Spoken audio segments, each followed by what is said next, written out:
Having trouble connecting. Check your connection. What? Oh, All on my right. end, No, it's connected. we're live. We're live. Sorry, team. We've had some internet problems this morning, but we're off to the races. Good morning, Matt. Morning. How are you? Yeah, I'm good. This is perfect time of morning to be talking photography, I reckon. Yeah, just starting to warm up into things. Yeah. Yeah, it's 11:30 a.m. where we are. We're not that far. We're only 3 hours away from each other, really, because you're in Bright.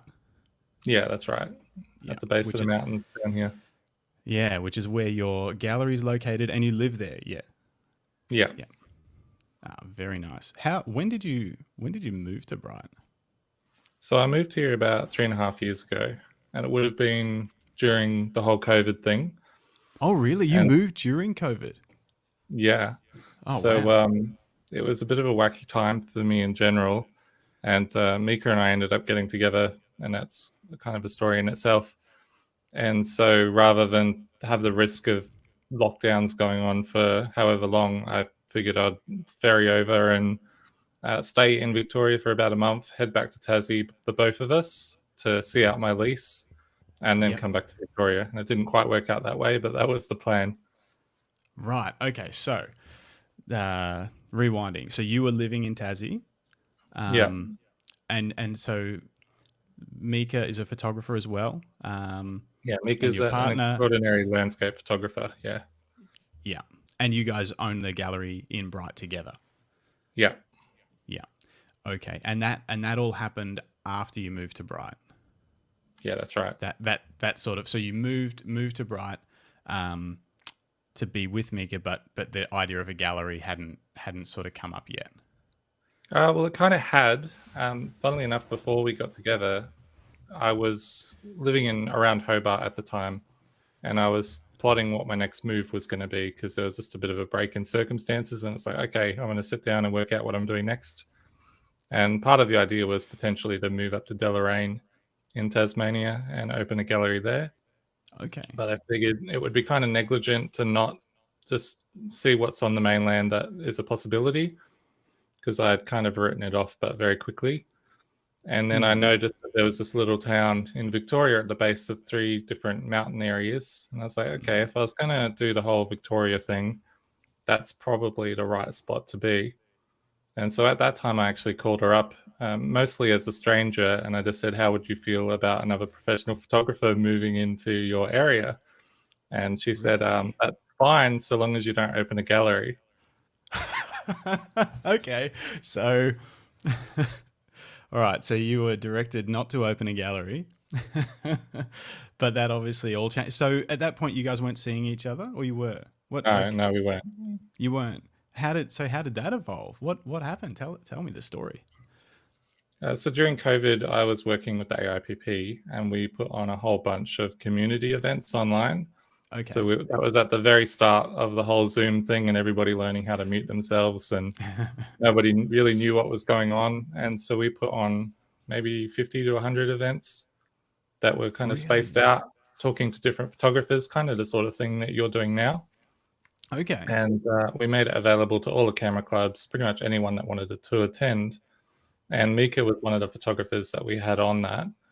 And her session basically sold out straight away. When I say sold out, it wasn't financial. It was more like we had so many places under the license. Yeah. So she ended up doing 2 talks back to back for the different audiences. Oh, wow. And after that, she had gone over some pretty heavy topics in her journey as a photographer and as a person, because a lot of it was dealing with difficulties, because everybody under COVID was dealing with difficulties. So it was kind of a topic that resonated at that time. Yeah. And I thought, well, it would be a bit weird to just be like, oh, thanks for talking for several hours. Now I'm just going to leave you by yourself in a COVID lockdown, and that's it. So I figured, okay, we need to like lower the gears a little bit and smooth transition out of this. So I said, oh, if you want to catch up later, we can grab a drink online and have a chat over Zoom, a bit of a debrief. Yeah. And then we ended up talking till about 5 o'clock the next morning. Oh, wow. Hmm. That's cool. And I'm not And a big talker, so we were both like, "Oh crap, okay, there's something something's going here. on there."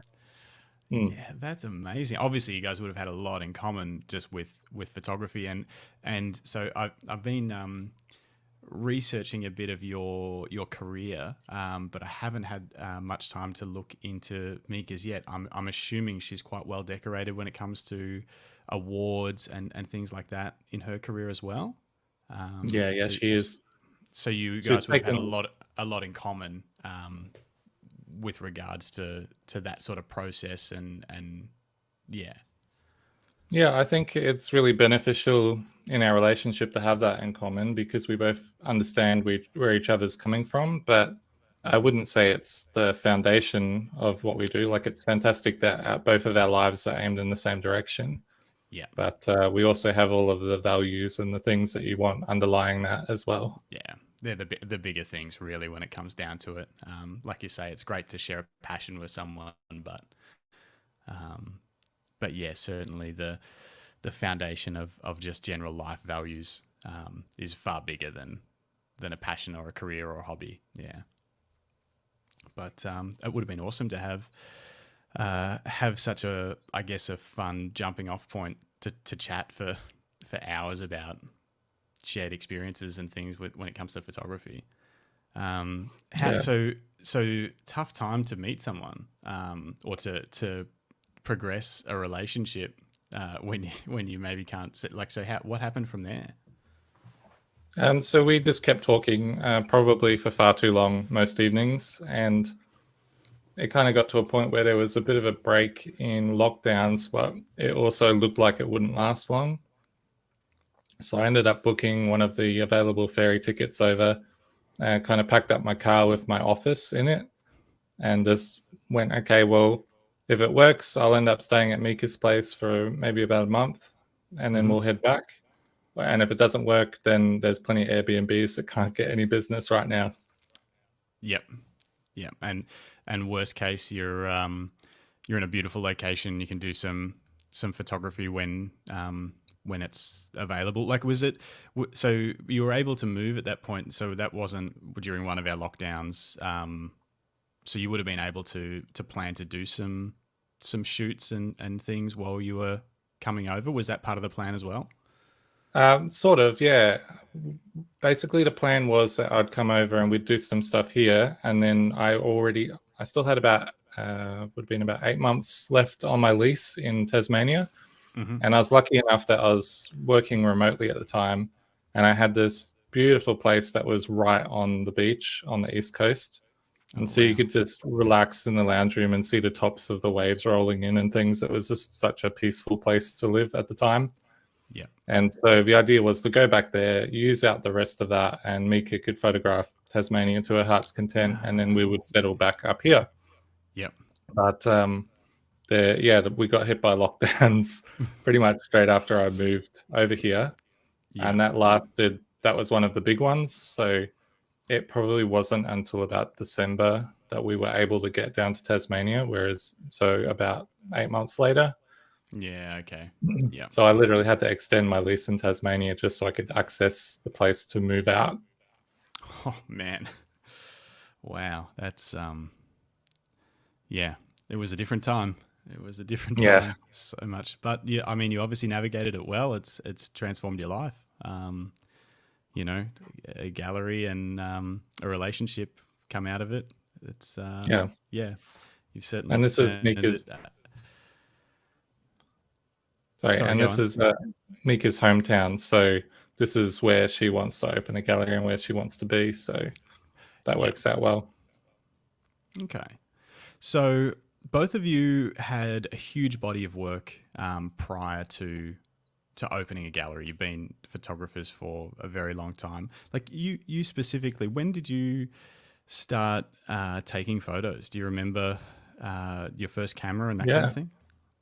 Well, my first camera would have been some off-brand weird film thing when I was a kid. But in Hmm. terms of seriously thinking about photography, I was lucky enough that my dad was able to get a Canon 400D, and he gave it to me on the provision that I would have to photograph a few things for him now and then.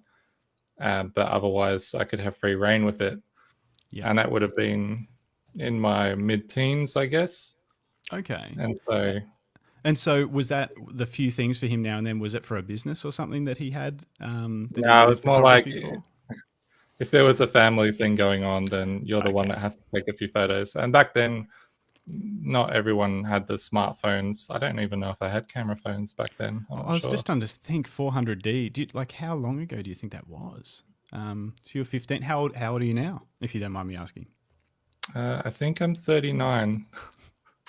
I know that feeling. I think I'm Yeah. 38, but it gets blurry.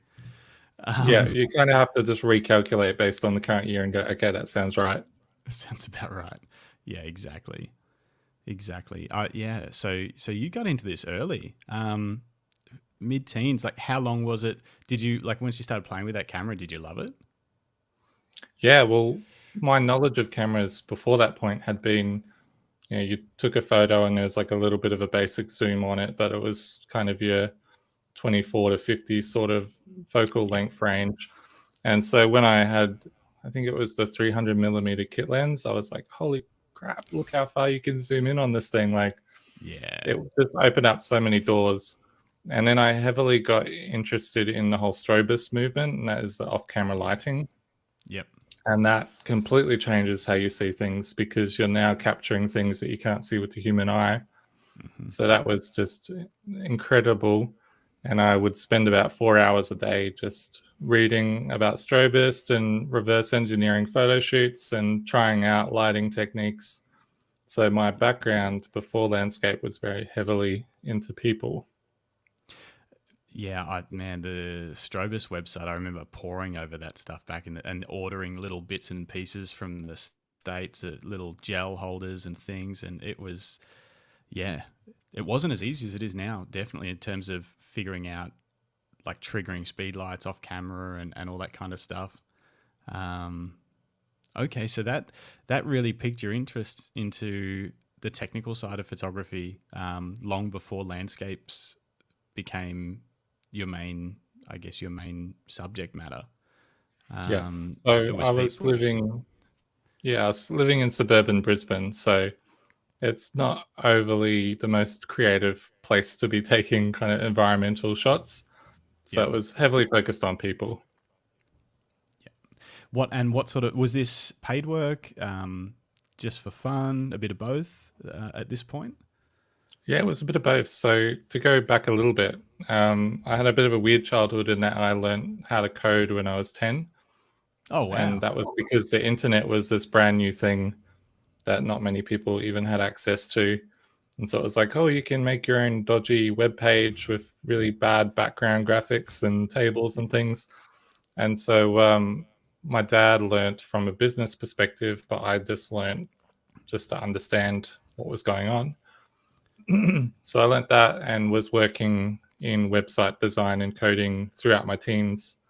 And so photography became a way to add on to the things that I was already working on. Okay. And then probably in my late teens, maybe into early 20s, I transitioned into print design.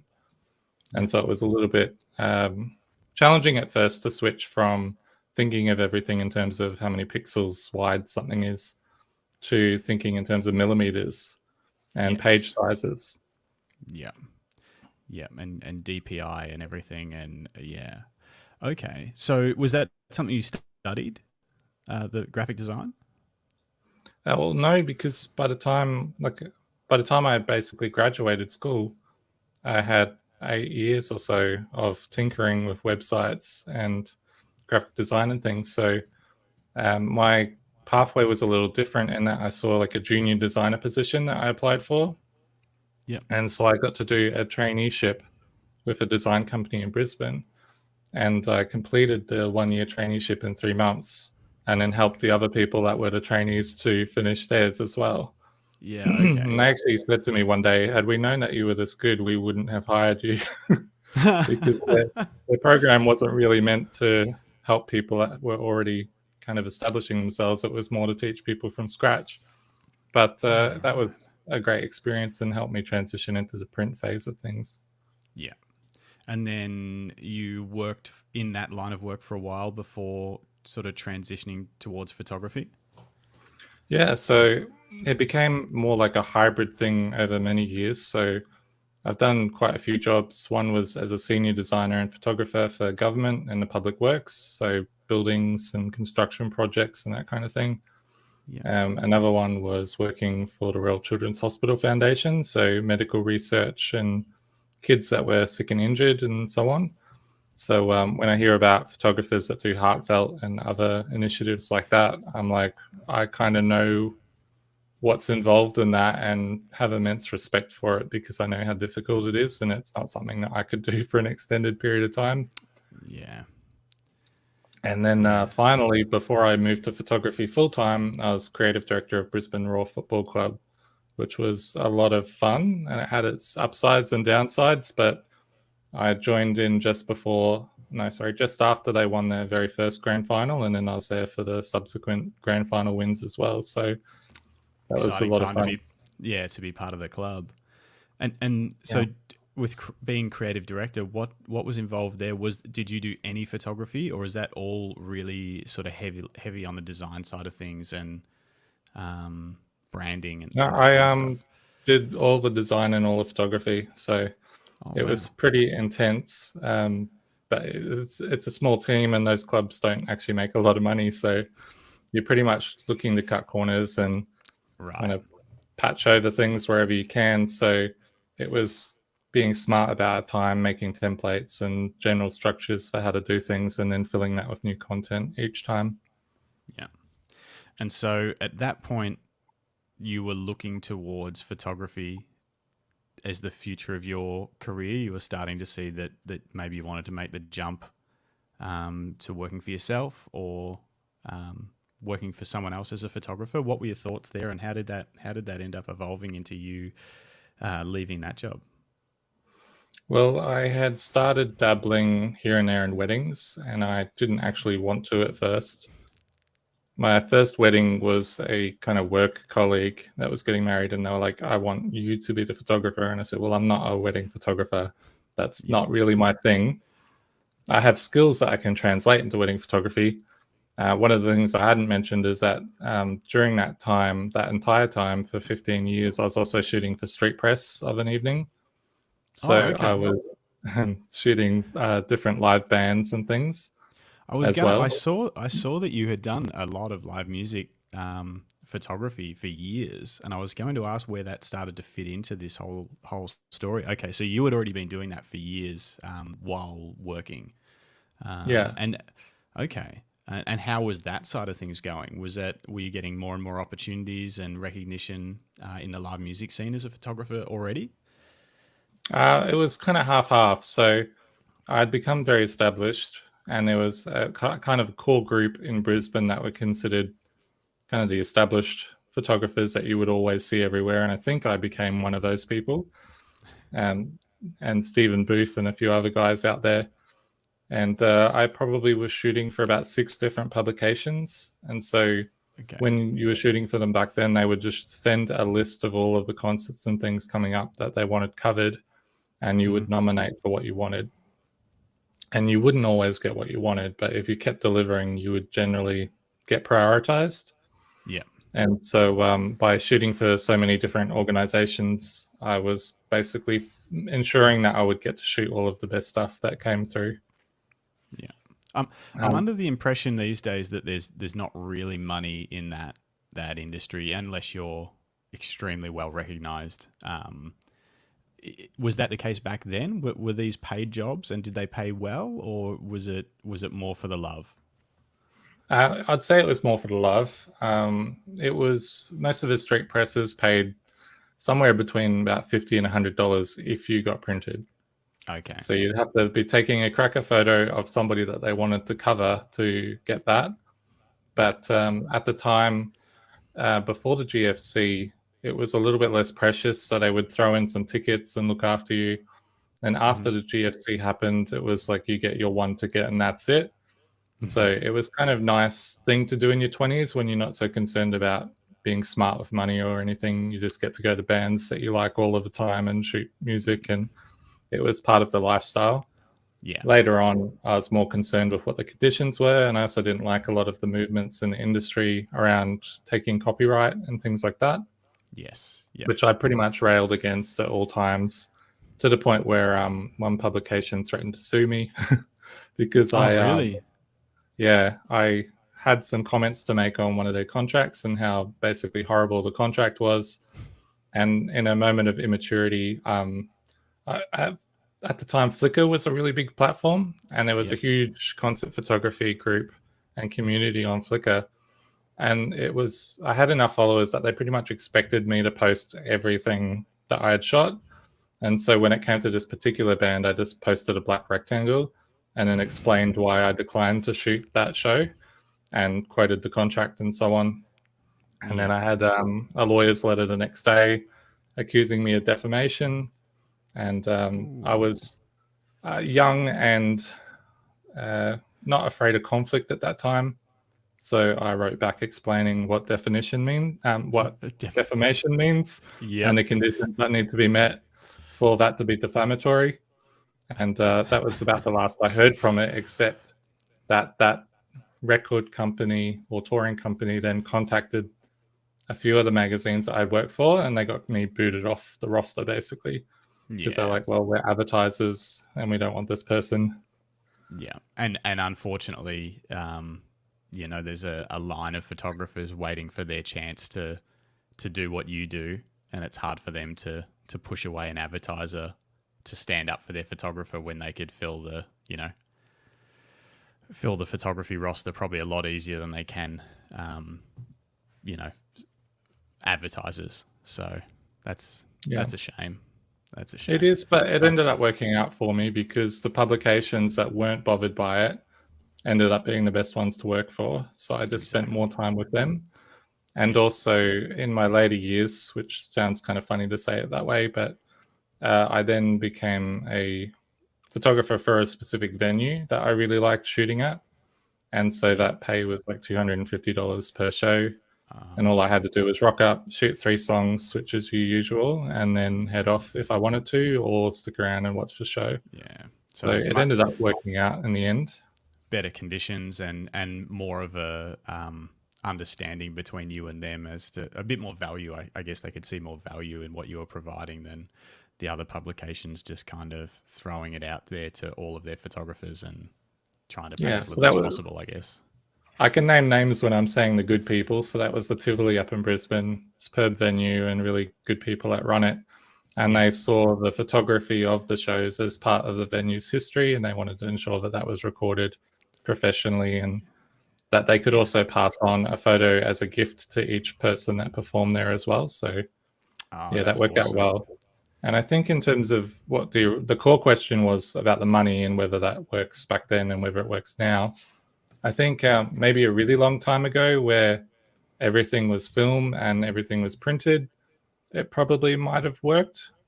Between then, it probably didn't work so much. Maybe 5 people in Australia at the most might have made a living out of that. And then these days, I think maybe there's more opportunities than there were when I was shooting that, because so many musicians seem to be touring with a photographer so that they're constantly updating their socials. Yes, and photographer and or videographer, and really embedding them into the tour life of the band, and hopefully that might even flow into the recording process and behind the scenes and things like that. An awesome photographer that I've had a little bit to do with, Jared Singh, he did it for Passenger for a lot of the European tours and things like that, and I think those relationships, you're spot on, could be a lot more beneficial for both parties than that kind of, grab a local photographer for 3 songs for $50. You're going to get a lot more in-depth work that shows who the band really are when someone's spending 3 months touring with them. And I think how things are organized is a little different now. So I think the actual bands themselves, a lot of them didn't understand that there was even a 3-song kind of rule that was prevalent in the industry.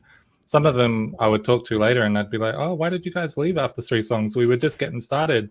It's like, well, that's kind of what happens. it's all set by the touring agencies and so on.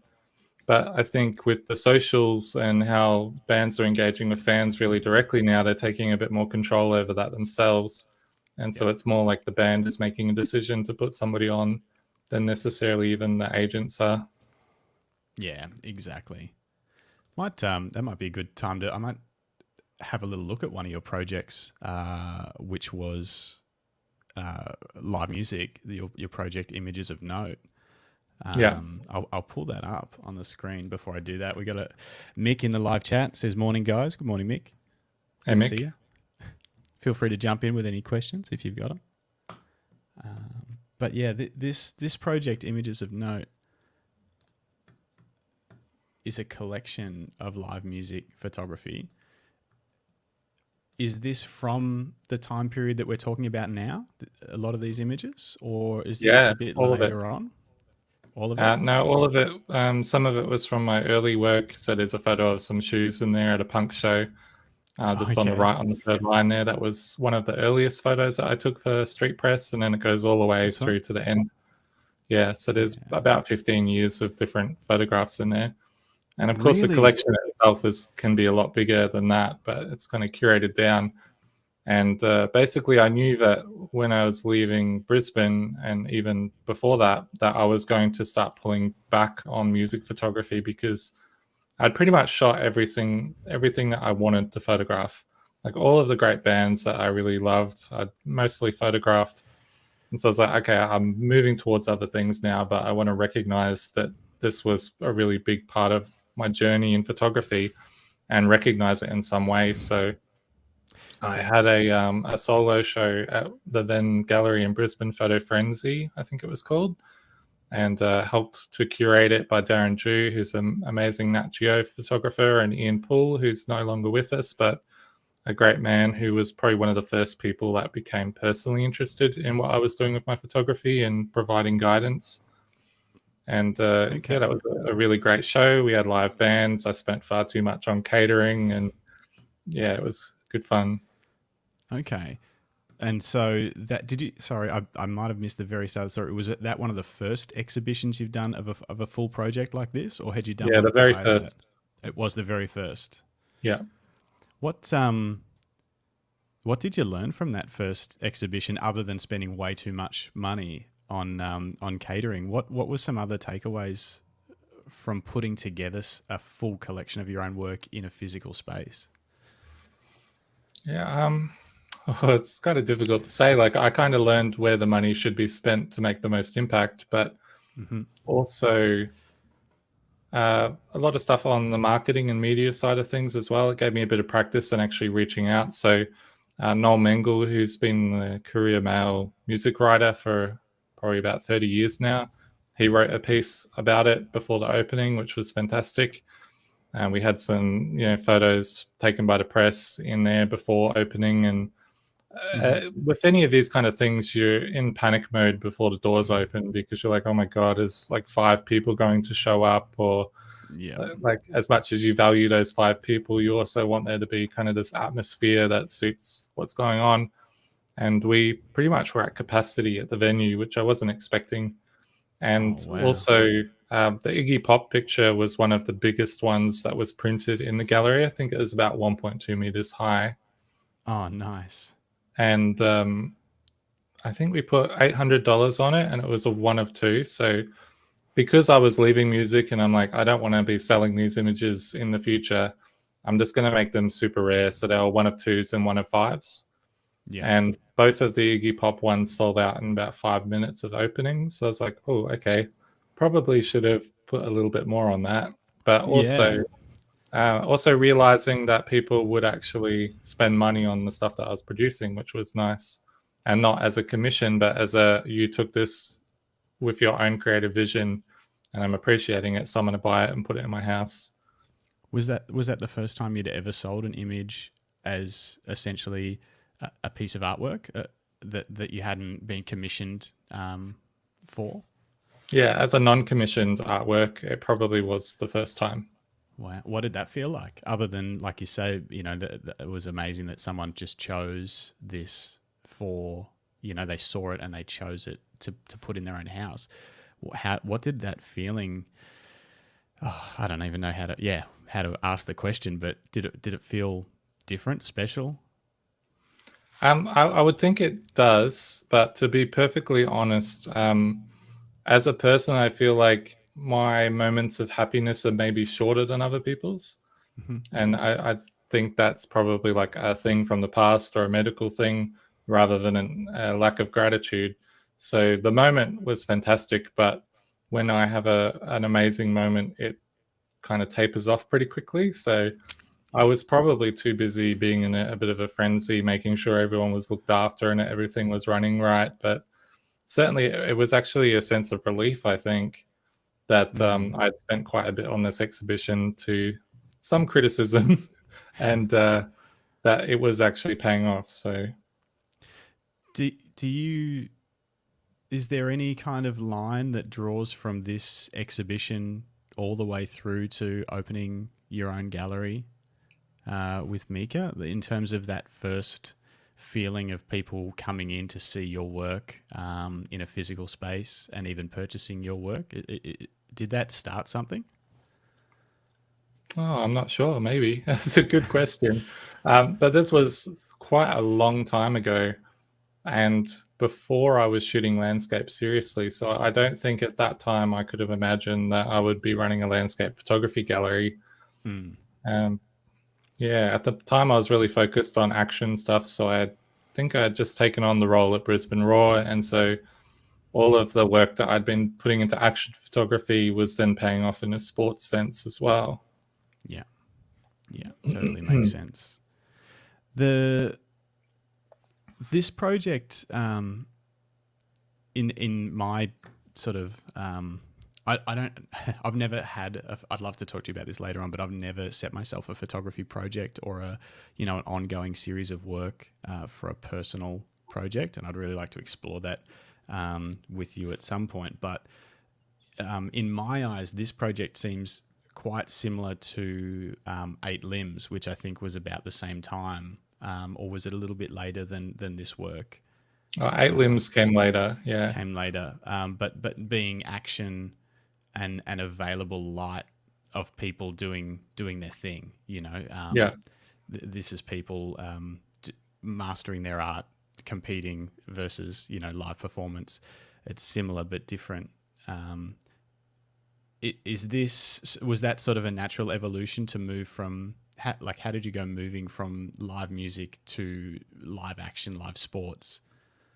Yeah, so sports itself was because of my role at Brisbane Raw. So it just kind of came naturally because I was covering the match day work as well. Mm-hmm. And I wanted the assets that were taken on a match day for use in the design throughout the club. Yeah. So we used photography very heavily, both studio lit photography and match day photography taken in the stadium.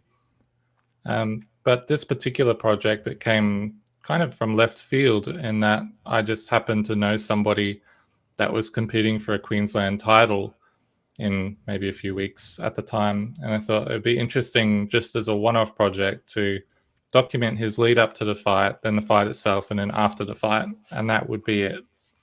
Yeah. And when I showed up on the night, and he was totally into this idea, he loved it.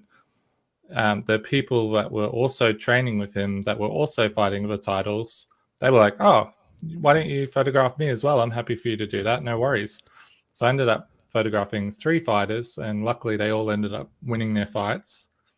Oh, and wow. then I basically released these galleries to them because I didn't feel like I had an ownership of them solely. They kind of collaborated with me, and I wanted to create this kind of documentary recording of what they did, but also they kind of equally owned that. So I was happy to share it. But then after that, pretty much every fighter that saw that was like, "Oh my God, that's amazing. I want you to come and do this for me." And so I ended up just shooting a whole bunch of different promotions. And some of the promotions, the promoters I really got along well with. So this particular one is Cage Muay Thai, and it's run by John Wayne Parr and his partner Angie Parr, who are both world champions. And they've got a really good promotion, and they think in a really modern way about the sport. And so I got along really well with them in particular. But there were a number of really good promotions that I'd get invited to. And it was pretty much on the provision. I didn't really owe them anything, which was nice. Yeah. So I could just choose what I wanted to photograph. I didn't have to take photos of the sponsors or go around the tables and take pictures of people or anything like that. I could just sit there and focus on capturing the moments that stood out the most to me. And then I had no obligation to do anything with those photos after that point. Yeah. So it was a lot of freedom to have. And I was lucky to get that kind of access. Yeah. And do you think that was critical to why these images turned out the way they did? So striking that these moments that if you were there paid to do a job that encompassed so many other parts of the promotion and the night, that maybe you wouldn't have been able to focus in on these really special moments? Well, I think it's most beneficial to the fighters that are earliest on the card, because I feel like if you were shooting that event and you had to photograph everything, you would probably throw the earliest fighters on the card under the bus, so to speak, because they're Yeah. not the ones that are selling the night. So you'd then go and do all your obligations that you didn't necessarily want to do, get those all out of the way before the main card starts. So the good thing is that it enabled the people at the pretty much opening the night that maybe people hadn't really heard of, they had the same opportunity to be documented as the people that were headlining the whole night. So that's kind of a nice idea, I think. Makes total sense. Makes total sense. What sort of equipment were you shooting with at this point in time? Do you remember? Yeah. So with this series, I was lucky enough to win Australian Sports Photographer of the Year. And I always found it funny because a lot of people at the time would give Canon a bit of grief about their autofocus and things like that. Mm-hmm. And the Canon 5D Mark III, which is what I used for a lot of it, and occasionally the 1DX. So Greg Sullivan, who you've had on your show before, Yeah. he was working with Canon at the time and would sometimes be able to look after me a little bit, which was really nice. Yeah, so using those cameras, all of this captured pretty much perfectly. Of course, you missed shots here and there, but that 5D Mark III was a real workhorse. Yeah, yeah, I owned one of those. It was an amazing camera. Yeah, really amazing when it came out. I think they just took a little bit too long to update it. Was the only downfall of that series. But yeah, when it came out, it was a killer. Yeah, it pretty much set the level at the time that it came out. Yeah. Yeah. Okay. So this are these you won Australian Sports Photographer of the Year through AIPP. So you obviously submitted some of these images for to go into photography awards. Yeah. Were these the first images that you submitted to photography awards? Do you remember the first image that you submitted? I think I think the first time I ever entered awards was with landscape photography and travel photography. Okay. And I somewhat arrogantly thought that because I had never entered photography awards before, it's kind of like a musician releasing their first album. They've got all this material that they can release, and sometimes they never reach the level that they did in their first album because they just had such great material, and then after that they're making new material every album. So it was kind of similar in terms of entering awards each year. So I thought, well, I'm entering the very best of everything that I've taken that fits within the rules, so I should do all right. And looking back, I did do all right. I got a few silver awards, and I got a ridiculous amount of prints that were 1 point off getting an award, which is kind of amusing now. Probably less amusing at the time. Yeah. But I had mixed success. And then after that, I was still entering landscapes every year, but I also started entering sports images as well. And it was Queensland Documentary and Sports Photographer of the Year 3 times in a row. And I kind of almost felt a little bit bad about that at the end, but I think it was Liz Harlan, I think her name is. She ended up beating me in the 4th year, so good on her. And I was very happy to hand it over by that point. Yeah. And and then Australia, you could only enter 4 prints each year. So it either had to be landscapes that I was shooting or this sports work. And so that year it was the sports. And that was 2014. Yeah, I think so. Yeah. Can So for those of us, I've never entered a photography award. I don't think of any type. Um, and for those of us that are, I know a little bit about the process. I did sort of start heading towards it when I was working as a wedding photographer, and then I kind of steered my energy towards the business rather than that sort of award side of things. Hmm. Can you explain? So when you say there were some prints that were 1 point off, can you explain the process? Like what happens when you enter these awards? Can you just talk us through? This was for those that may not know. This was through AIPP, I assume. These sort of Yeah. early back in 2014, which no longer exist. But there are other awards that have kind of taken the place of that, and you might be able to give us a bit more information on that as well. But how did it used to work? When you submit an image, did you submit it digitally or printed, and so on? And then what was the process like? Well, I'll just say quickly that the stuff that's most equivalent to what they were doing back then now is the Australian Photographic Prize and also the NZIPP, which is New Zealand Iris Awards. Hmm. And both of those awards now kind of have digital sections and print sections. Now, AIPP had that here and there, but it was predominantly a print competition. And you would have to submit printed images that were presented within a certain framework of rules and within the category rules as well. And then they would basically be shown anonymously to a panel of 5 judges and a panel chair.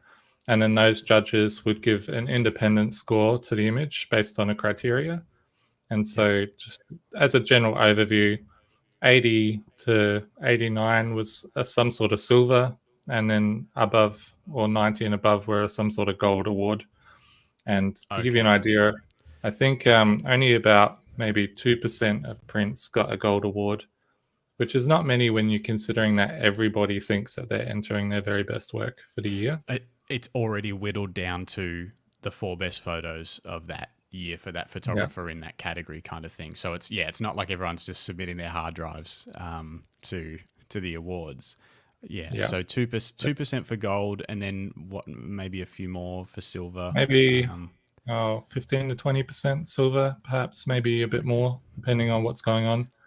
Yeah. And when you say Um, yours missed out by 1 point, so they might have got 79 points for a yeah, print. exactly. Yeah. Obviously, there was Yeah, one of the judges who was like, "Not today, Matt." Well, he's done the maths and exactly. given you a 6 instead of a 7. Damn. Yeah, and there's a saying that I'll probably butcher, but there's a thing that 90% of people, well, everybody agrees that judges get it wrong sometimes, but none of them can agree on which time they got it wrong. Yeah. So, It would be I hard, like judging other people's images for the purpose of awards. I think I'd get stuck in wanting to give everyone an award potentially. I don't know. I might might fall in the trap of thinking, oh, if I give them a good enough score, they might get an award, and then they'll feel really great. And this is a nice image, so and then you've actually done some judging. yeah, a lot of judging now When for did a that lot of start? different competitions. That started with AIPP, so I've got to give them credit. They had an amazing judging program, and that Yeah. covered kind of improving people's language, improving their visual interpretation of images and how to communicate about them, and then applying that to whatever rigid framework there is. And part of that process was also that, for example, if one person on that panel of 5 thought that something was amazing and they had seen something in it that the other judges hadn't, the beauty of those awards is that they could then challenge that print and then have a real conversation about the content and how it's interpreted and presented. And that was such an amazing educational opportunity for anyone that was involved in that. Yeah. And so that's one of the reasons why I'm a judge as well, is because you never stop learning, and maybe you learn less each time, but you're still learning. And when that becomes a really valuable thing. Sharpening the tools every time, I guess.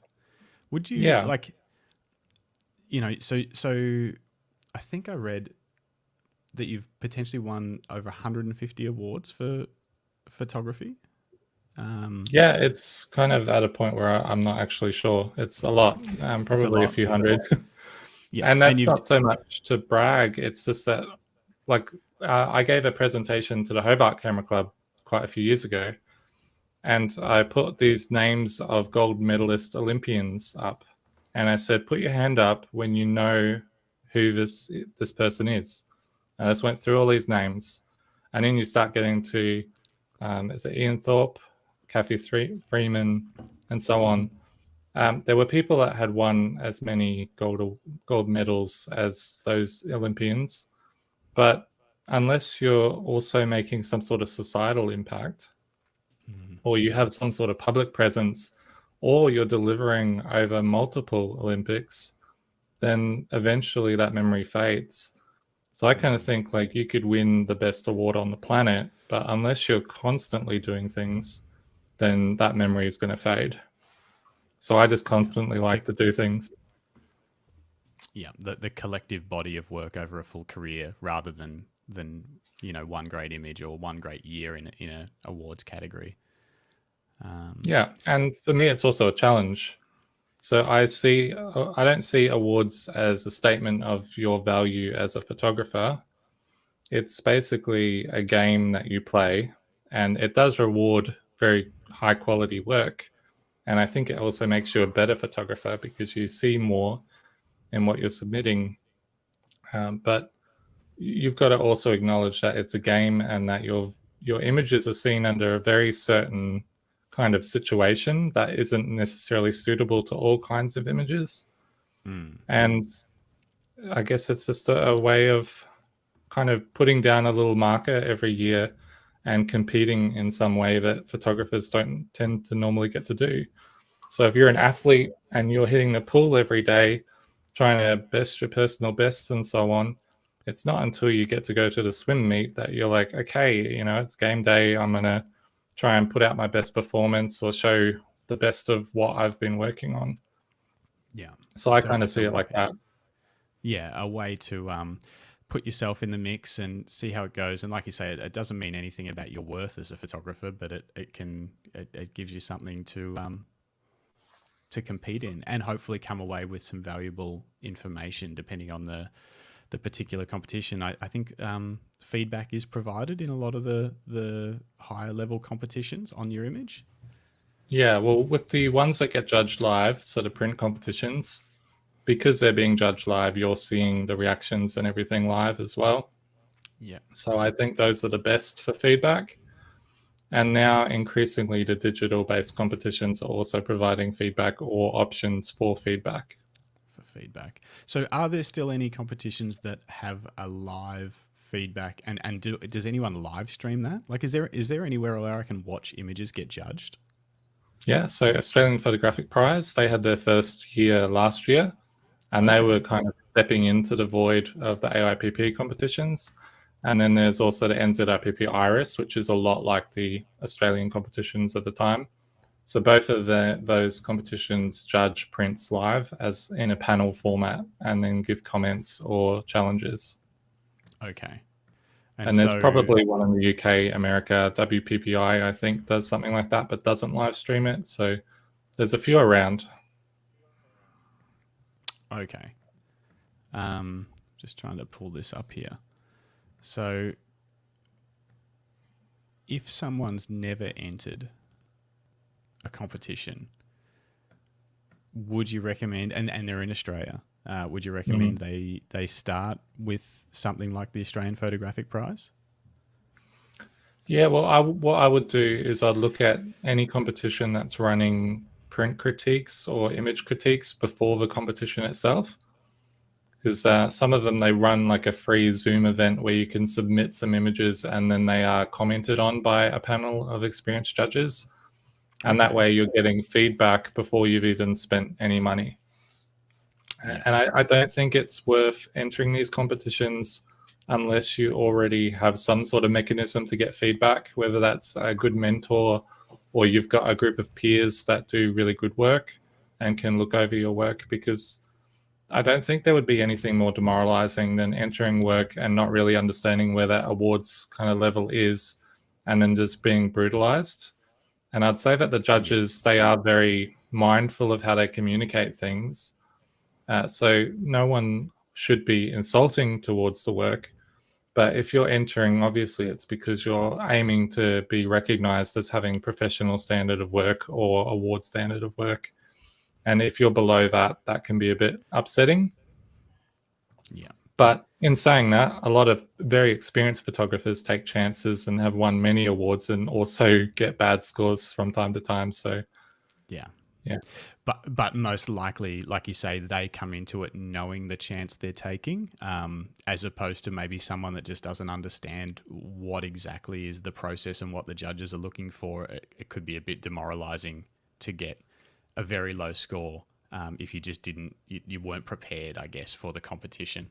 Kind of like showing up to the swim meet and not realizing how long the race was, and then, sort of having to get out of the pool halfway through. Yeah, exactly. So, you want in landscape, as an example, you don't want to have dust spots. You want your horizon to be straight. You want to make sure that the viewer is looking at the right part of the image and not some super bright highlight on the edge of the frame.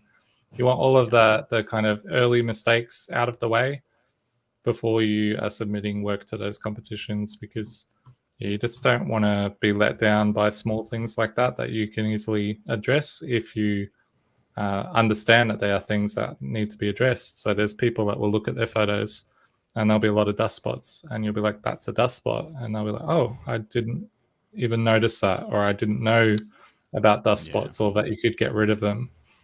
Yeah. So I think there's a few steps to take before jumping into a competition. But once you're at that level where you start to gain a little confidence with your work, it's really valuable in taking that next step. And I would even say, I think I have a pretty high quality of work. And I would say that it just wouldn't be the case had I not entered competitions, because it opened my eyes to so many parts of the image making process and also the presentation process as well. Yeah. So you'd say that it's been instrumental in developing you as an artist, that process that you've been a part of for 10 years, but in both, I would say so. both competing and being a judge, has dramatically impacted the way that you approach photography? Yeah, and I would say that I made a few mistakes along the way. So when I first entered, I was thinking more in lines of, okay, so what would be an award print out of whatever I've got? Or what do I think the judges are going to like? And then I got some level of success, and I found that it's far more rewarding to just enter whatever the hell you like, whether it's challenging to the judges perhaps, and fail sometimes, but succeed amazingly in other times by doing things your own way, than trying to play exactly to the system. And I think you can't be naive to what each competition is looking for. So there's like the Australian Photography Awards is a competition that I had association with for many years. And they tend to reward more documentary style of photography, so very authentic, very raw style of images. It wouldn't be smart to enter super highly polished commercial style work in that sort of competition. Yeah. But everything kind of has a place, and then if you can enter something that the judge isn't going to see a few hundred times, like if you can enter something that's going to stop people in their tracks and go, oh, I haven't seen anything like that, or even I haven't seen anything like that today, then you're in a good place. Yeah. Yeah, exactly. So trying to not just play to what you think is going to, tick the boxes for that particular competition or whatever, but submit work that you really believe in and you love, and then that the victory is sweeter when maybe something takes the judges by surprise, but they love it. Yeah, it can be really rewarding when you submit work and the judges get it, and it's not an easy thing to get. And you'd be like, yep, that judge totally gets what I'm trying to say with this image. And that in itself is a good thing. Comment here from Grant Fleming, who was actually, he jumps on some of the shows with us. He lived in Bright for a little while, and he said he won the TED's Autumn Photo Challenge with a photo from Buckland Valley near Bright. Probably like shooting fish in a barrel, entering a autumn shot from Bright in an autumn photo competition. But that's a good thing I just want to mention was there are a lot of photo comps out there and you can win prizes and do things like that, but they're very different entering something like a sort of a free promotional photo competition where they don't really give feedback. They might just give someone a prize, as opposed to entering you have to pay to enter and there's professional judging, feedback given, award. Yeah, congrats, photography Grant. awards. Yeah, I know exactly the spots that Grant probably visited. Do you? Yeah. Mm. It's like a nice a long path, long road with a tractor on it, and it was the perfect autumn shot. But yeah, the TEDs were great. They actually gave him a voucher towards he's got an R5. Yeah, nice. So coming out really well out of it. Thank you, TEDs. I think that's a good way to get started as well. So those kind of little community competitions, they can be a good place to dip your toes in the water. And also camera clubs can be a good place to potentially start showing your work to other people.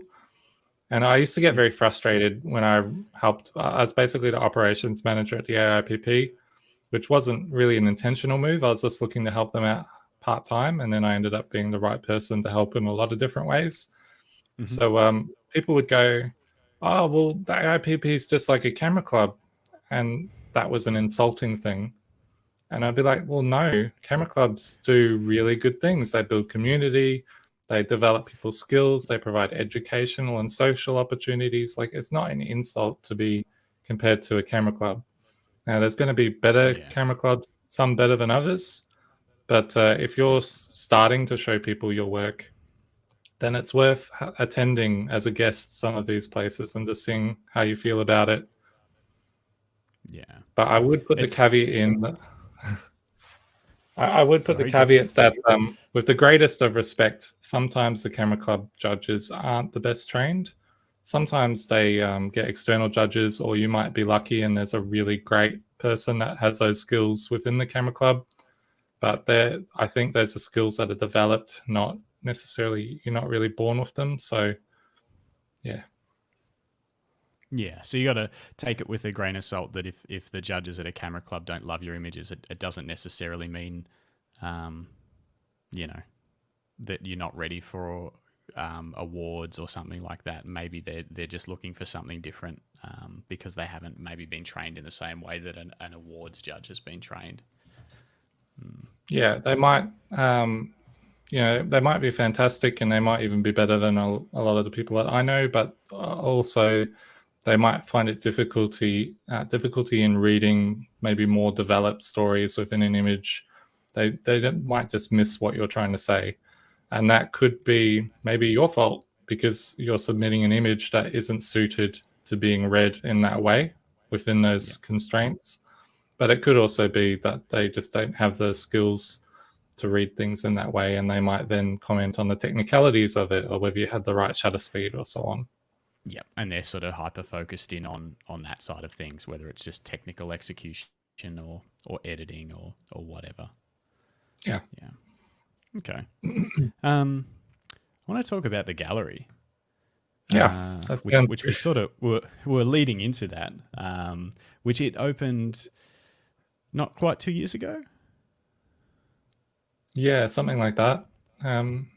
Just over 18 months, I'd say. Okay. How's it going?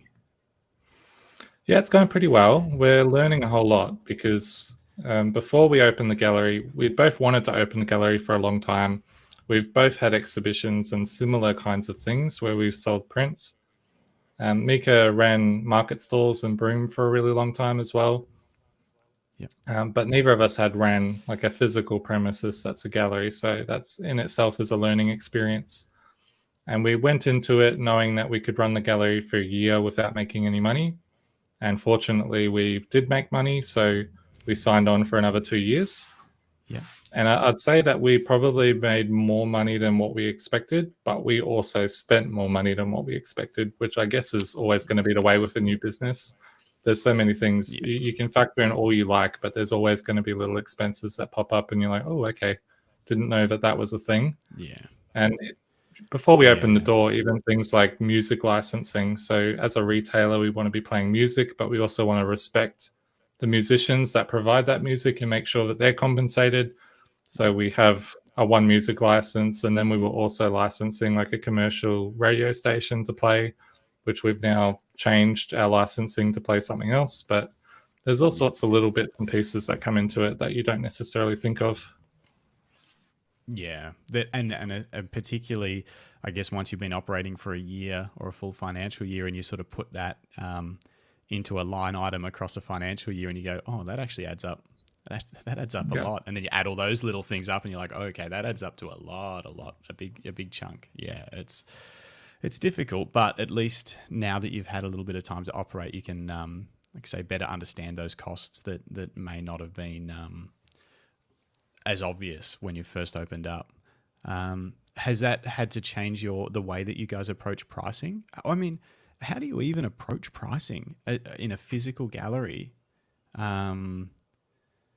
Yeah, it's such a hard, your own work or Mieke's work, putting a price tag on that would be really tricky, I think, because it's not just a product. It's not like, hey, they're buying X is worth this much. That's how much it costs us, and we just need to make a profit on it or whatever. Like it's a piece of artwork that has a lot of cost to print.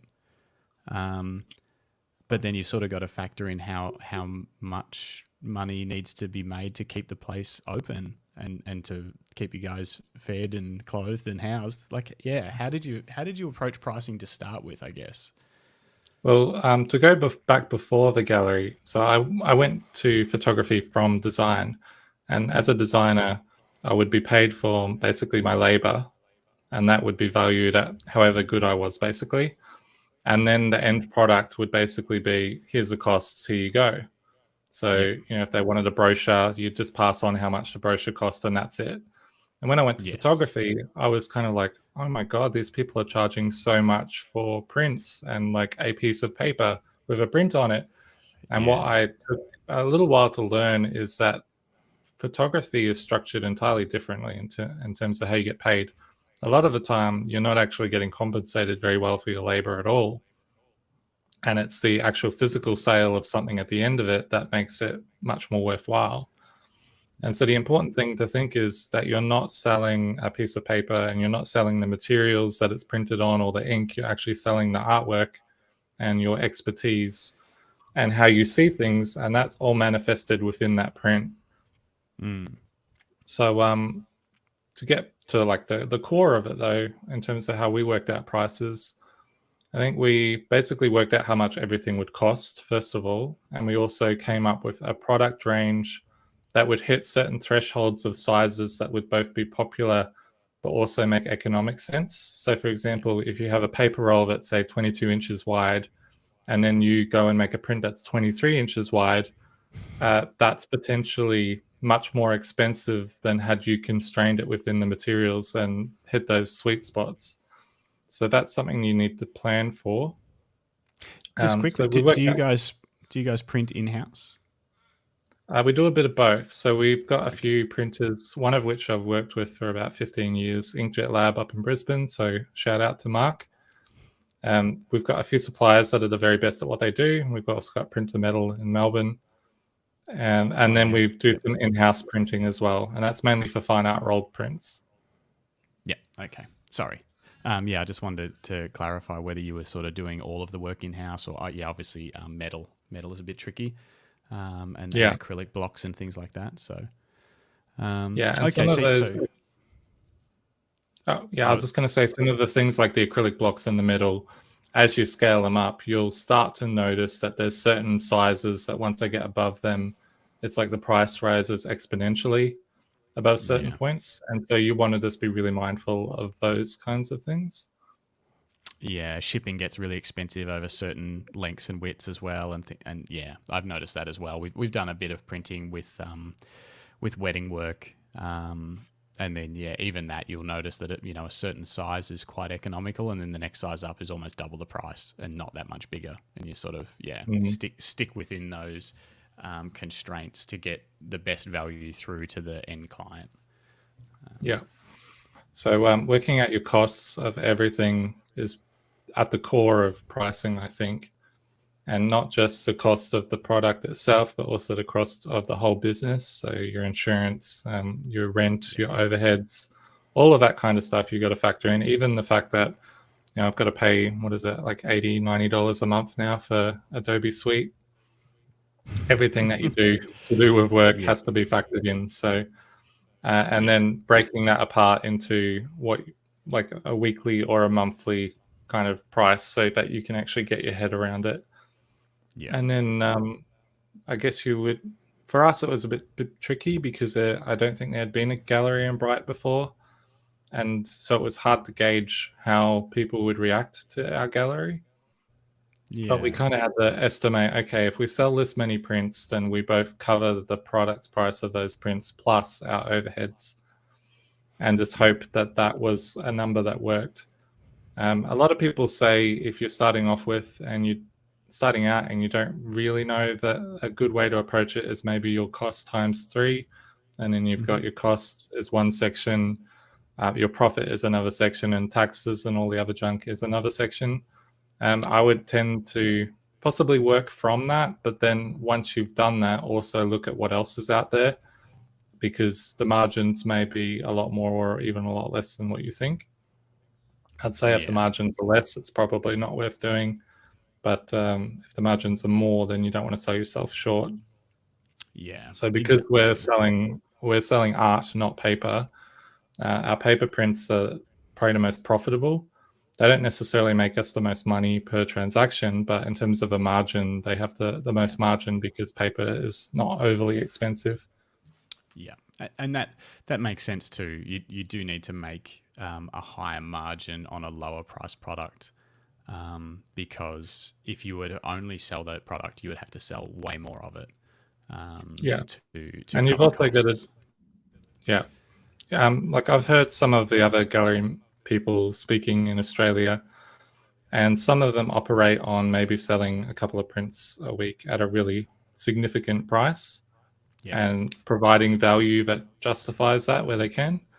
Yeah. And some of them might go for more of a volume business where maybe they want to sell 20 prints in a week or a month and Yeah. make that work for them. We kind of sit in between. I think we're pretty good value, but we're not cheap, Yeah. and we provide a good product. But it's important for us that we're not necessarily just kind of putting the locals offside by being too expensive. Yeah.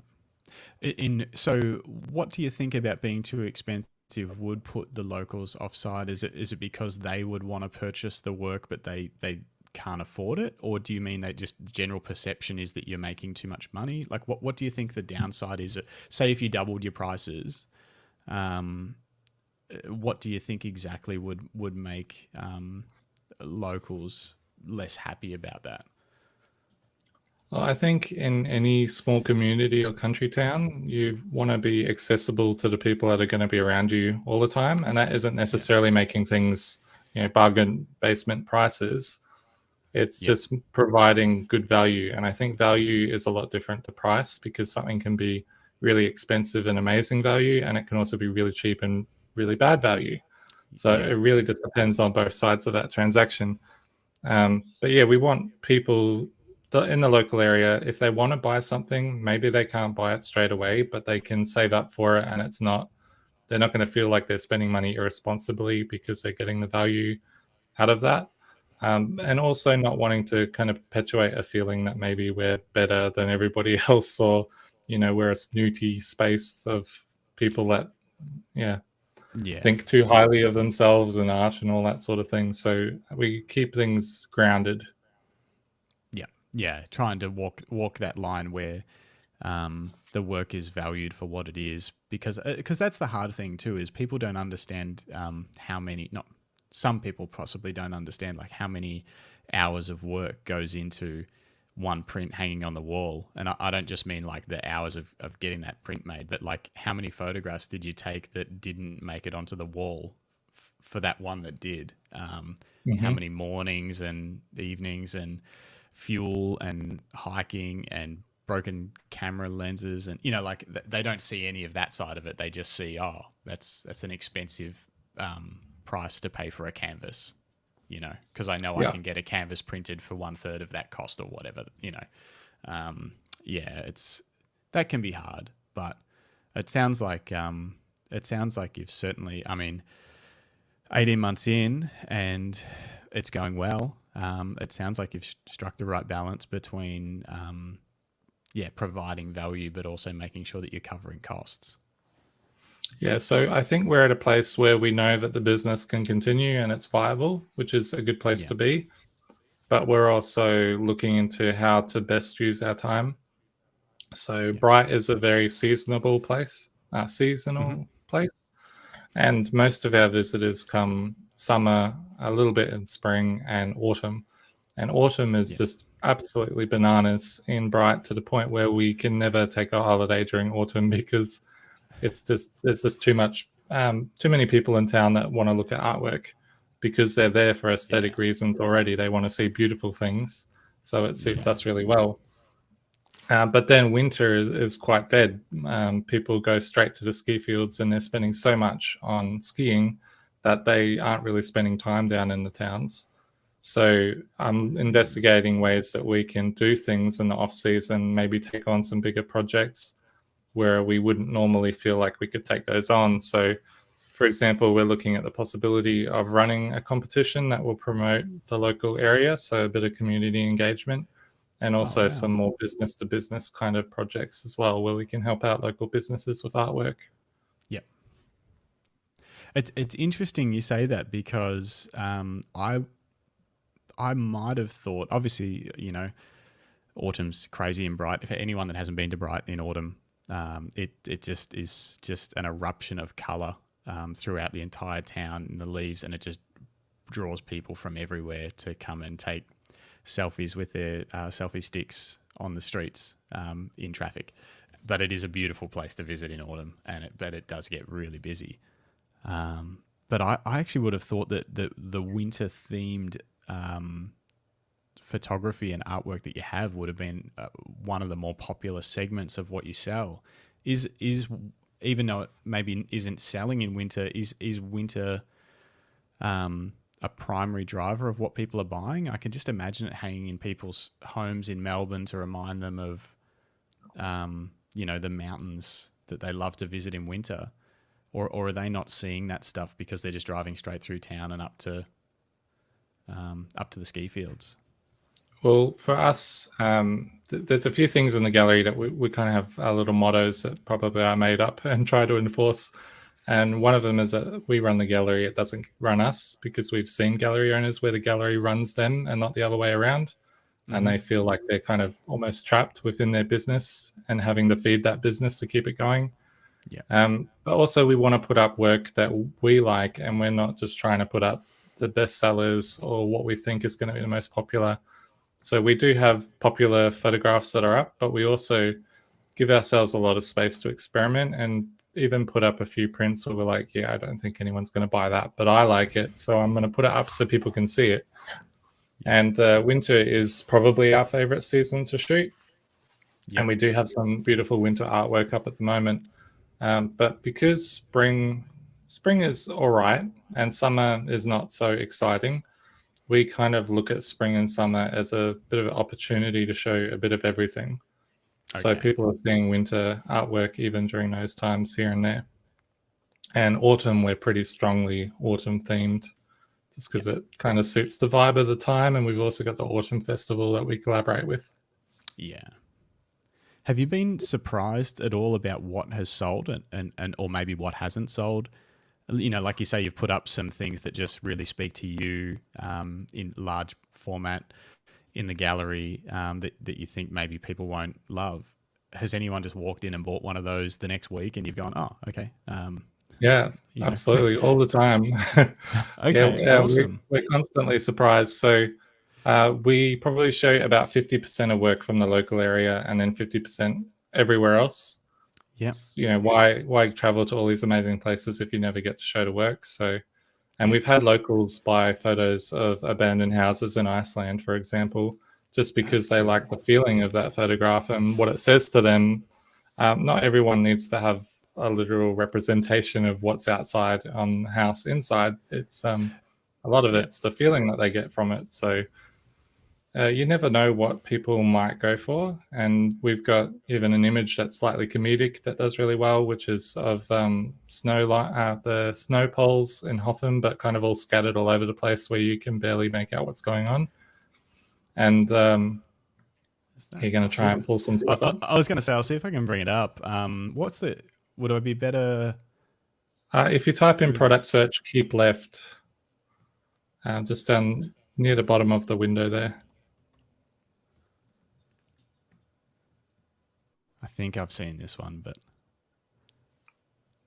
yeah, so this one's done well, and we didn't necessarily expect that it would, but people really seem to like it just because it's a bit unexpected. Yeah. We've kind of got more fine art version of these kind of snow poles as well, but a different series of them. There's a beautiful photograph that I took that actually took me a couple of years to even warm up to it because I just wasn't sure if it was right or not. Called Light in the Dark. And in terms of being surprised, there was a little boy and his parents that came in, and we sell this as a deluxe print, which means that it's like hand signed, comes with a booklet, all that kind of stuff. And we consider it perhaps a more artistic work. So we put a little bit of a higher price on a few things. Okay. And this boy was like, "Oh, I really love this print. And it's got the spider webs and all this kind of thing." And it was like an $800 print. And the parents just bought it for the kids' bedroom, no questions asked. And I was thinking, geez, at that time in my life, I would be lucky if I got, you know, a new piece of Lego or something, let alone a fine art print for my bedroom. But one of the things I learned early on in photography is that you should never judge other people's ability or motivation to spend based on your own. So when I was a wedding photographer, for example, I probably couldn't have afforded myself. But the clients that I had were all people that pretty much made more money than I did. So it was never an issue for them. I was introduced to that same idea by a wedding photographer who had a lot to do with the AIPP and International Photography Awards. Jerry Jonas. I actually did a workshop with him back in the day, and that was actually one of the first things that he said. I think on the first day was I don't know, I can't remember exactly how he put it, but paraphrasing, it was somewhere along the lines of, you know, yes, I'm doing pretty well for myself. And I think he wasn't doing as well for himself as he probably is even now, but he was still doing very, very well for himself. But he said, but I probably still couldn't afford to book me to shoot my wedding. But that's okay. You know, like my clients can afford to book me, and that's totally fine. And that's the same for you guys. You know, you don't have to be able to afford your own services necessarily. It's all about whether you're providing that level of value to your clients or not. And yeah, it was a very interesting concept to kind of wrestle with when you were new to photography, you know, in your first 3 or 4 years, kind of trying to figure out pricing and all that sort of thing. And you do try and think about it from your own point of view of, could I, you know, like, is this a good value or not? Would I pay for this? And it's not necessarily maybe the right way to go about it. Oh, we've lost you. You've gone to a blank square. Asleep, so I'll put on my webcam, which isn't as good, but we'll do the job. That's okay.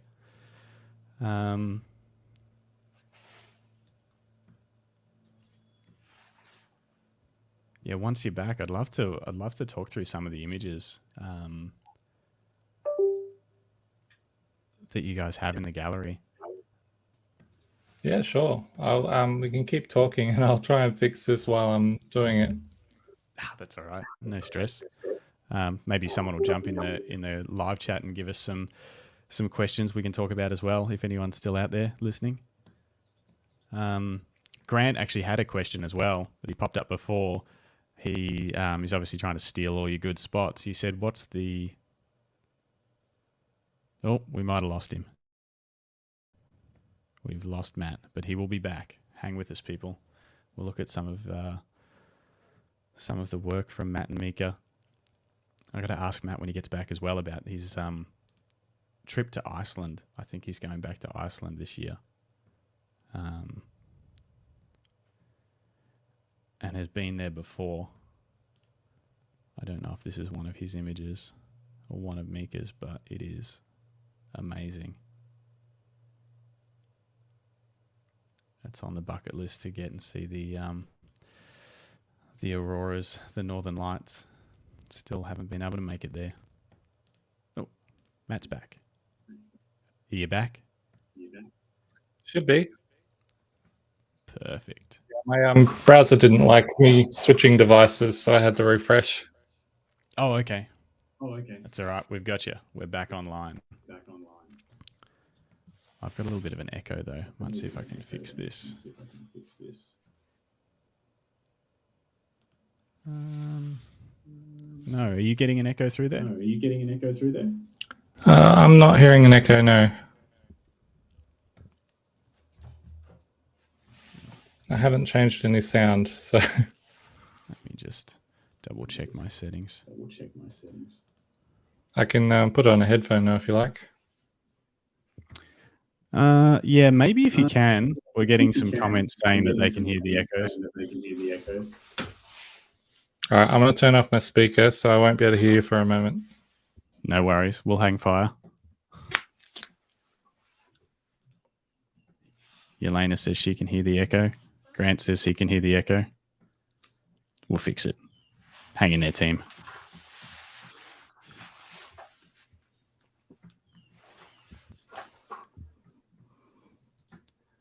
All right. You got me? Yep, that sounds good. Beautiful. We're back. We are back. Sorry about that. That's okay. No stress at all. We were just looking through some of these images on the gallery page, which we could also head over to your website. I think I'm in, what category am I in? I think I'm in artist favorites, or maybe we were in captured by Matt. Let's have a look. Might have been in artist favorites.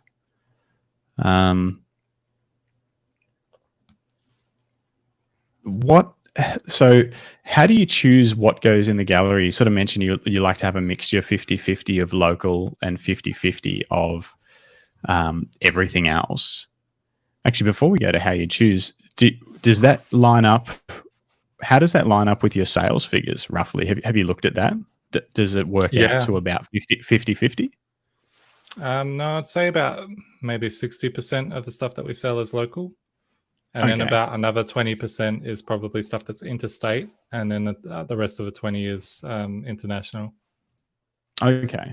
Yeah. But you just want to commit to that 50-50 so that it doesn't sort of devolve into just being local, like just feeding that. Because some people would look at it like a business and go, oh, we're selling more local stuff, so we need to show more local stuff. And if you just keep going in that cycle, then suddenly that's all you have. So you're going to sort of stick with that roughly 50-50 commitment for a while longer and give it some more time to see how that plays out, I guess.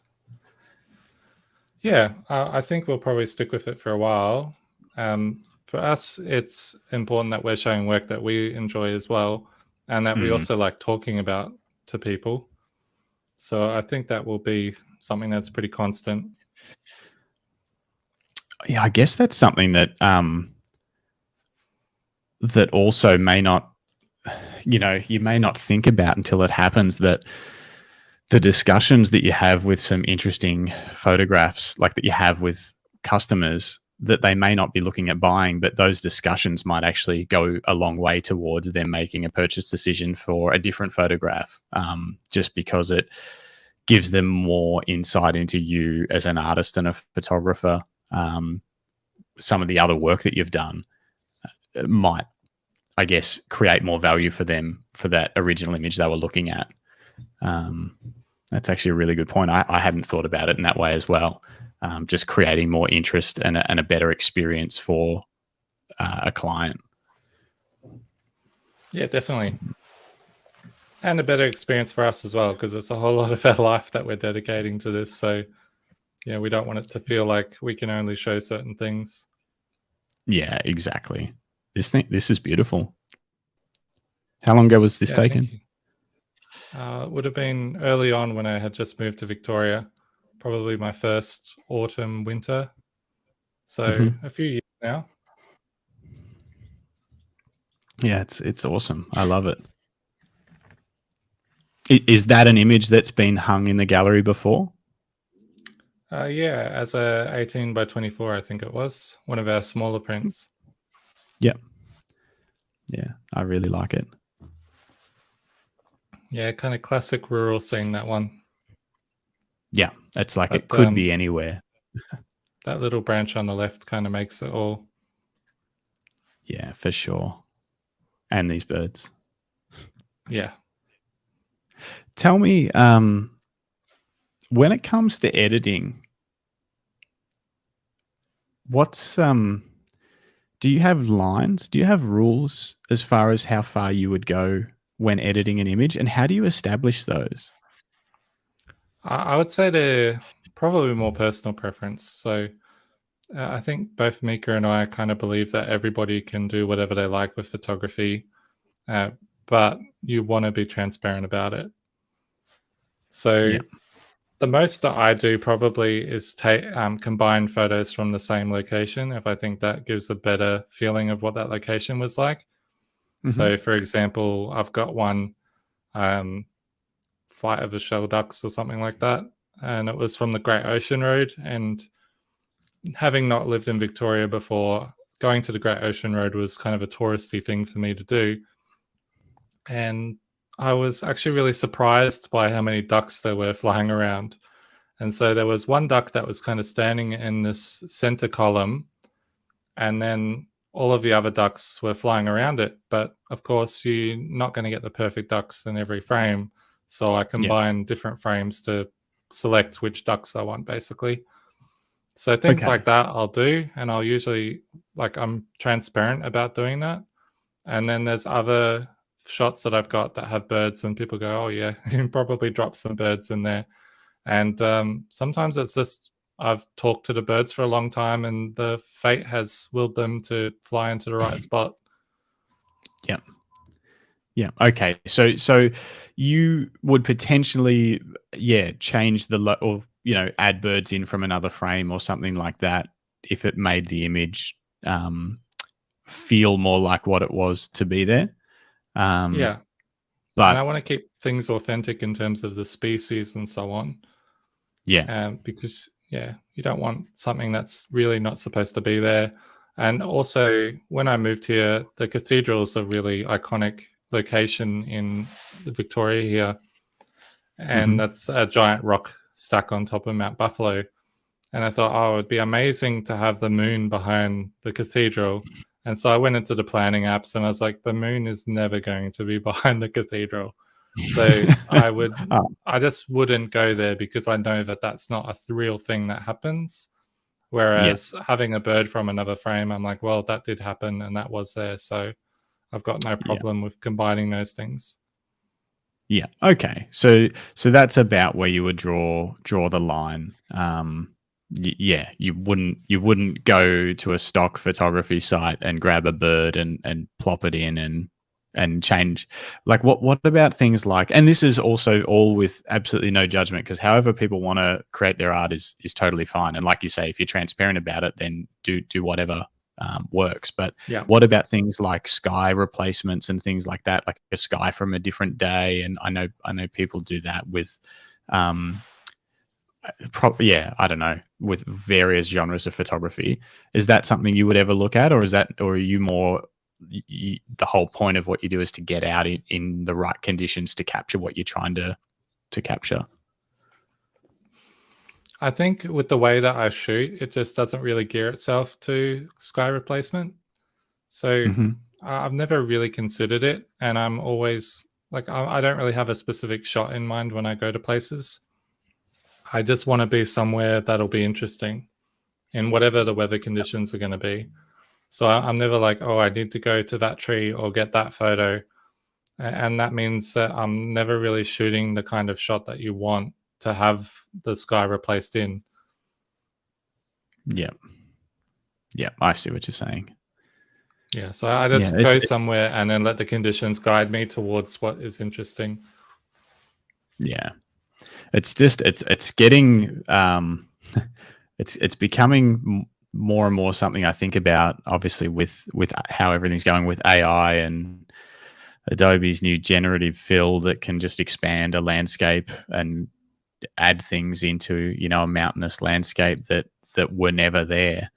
And it's going to get a little weird for a while, I think, until we figure out what that looks like. So I'm always interested on different people's lines on where, I guess, where photography ends and where digital art begins. Is getting blurry for a while. Yeah, for me, if it's photography, it has to include all photographic elements. So even if you drop in that bird or whatever, it can't be like a vector bird. It has to be a photograph bird. And I don't think there's anything wrong with combining things in terms of multimedia. That is an art form in itself, but it's not photography. Mm-hmm. It's something else. And that something else should be respected as that as well. Yes. So yeah, I keep an eye on AI. I've made a few videos about AI as well and find it really interesting. But what I hope people do with AI is actually make new things that maybe photography can't achieve. Yeah. And I think that's where the real potential and that kind of thing comes, is from imagining things that maybe don't happen in the real world. So rather than going, okay, I want a photo from the Yosemite lookout, and AI can do probably a pretty decent representation of what that looks like now, to create like a landscape that maybe isn't impossible. Or maybe you combine Arctic elements with desert elements and see what that looks like, or do really wacky things and change the way that people can see things, rather than trying to pass off a digital creation as something that's not. Yeah. Yeah, that makes sense. Trying to make people make something that's new and makes people think, rather than just using it as essentially a cheap way to not have to be there at the time to make that photo, or not license someone else's image. You know, yeah, it's interesting. I would say if anyone's thinking that they would rather be making an AI image than going out and photographing the wet snow gums or trudging in the snow, then maybe ask yourself whether you actually really want to be a photographer, or whether you're photographing the things that are actually speaking to you. Like maybe you would rather be at home creating abstracts out of oil and paint and things, or maybe you'd rather just go throw off the shackles of photography altogether and make digital creations and just go, well, I'm being a digital artist and there's nothing wrong with that. Yeah, and embrace it and lean into it and push it as far as it can go, instead of being sort of lingering in that photography world. Yeah, it's good advice. I think when you take a great photograph, I think there probably is some sort of dopamine release associated with that, where you're like, oh yes, I got the shot. And I think you probably do get a similar thing from when you generate something in AI and you're like, wow, this is amazing. I never would have imagined this thing, and this AI has just created it based off what I wrote in. But yeah, you don't want those. One is not the other. So if you're getting that hit from AI and you don't need to seek that from photography anymore, then just be a digital artist, and that's okay. Yeah, and it's okay. Exactly. Enjoy it. Speaking of great images, tell me about this one, Highlight. Yeah, so this is probably, at least in terms of award images, my most productive day in history.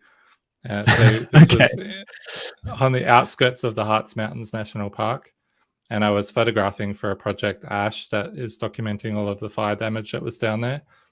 And I think in that one day and that one place, I got, there's 2 photographs that were part of my Australian Photographer of the Year folio, just from that one afternoon. And also this image that didn't get entered as part of that. So just above, outside of the frame at the top right, there's like a little bit where 2 hills are kind of meeting, and there's some trees up on the hill line. And the sun was dipping between those hills and through the trees, and it just shot the shard of light into the forest. And so I was running around like a madman, just going, I've got to illuminate something with this beam of light that's coming through. And so I was like, okay, well, that tree will do. It's kind of standing by itself, and it's got some nice trees either side. So it's probably the craziest light that I've seen in person. It's it's beautiful. What did it look like on the back of the camera when you took that frame? Did it give this feeling straight away? Like you knew you had something special even before you sort of started editing and things?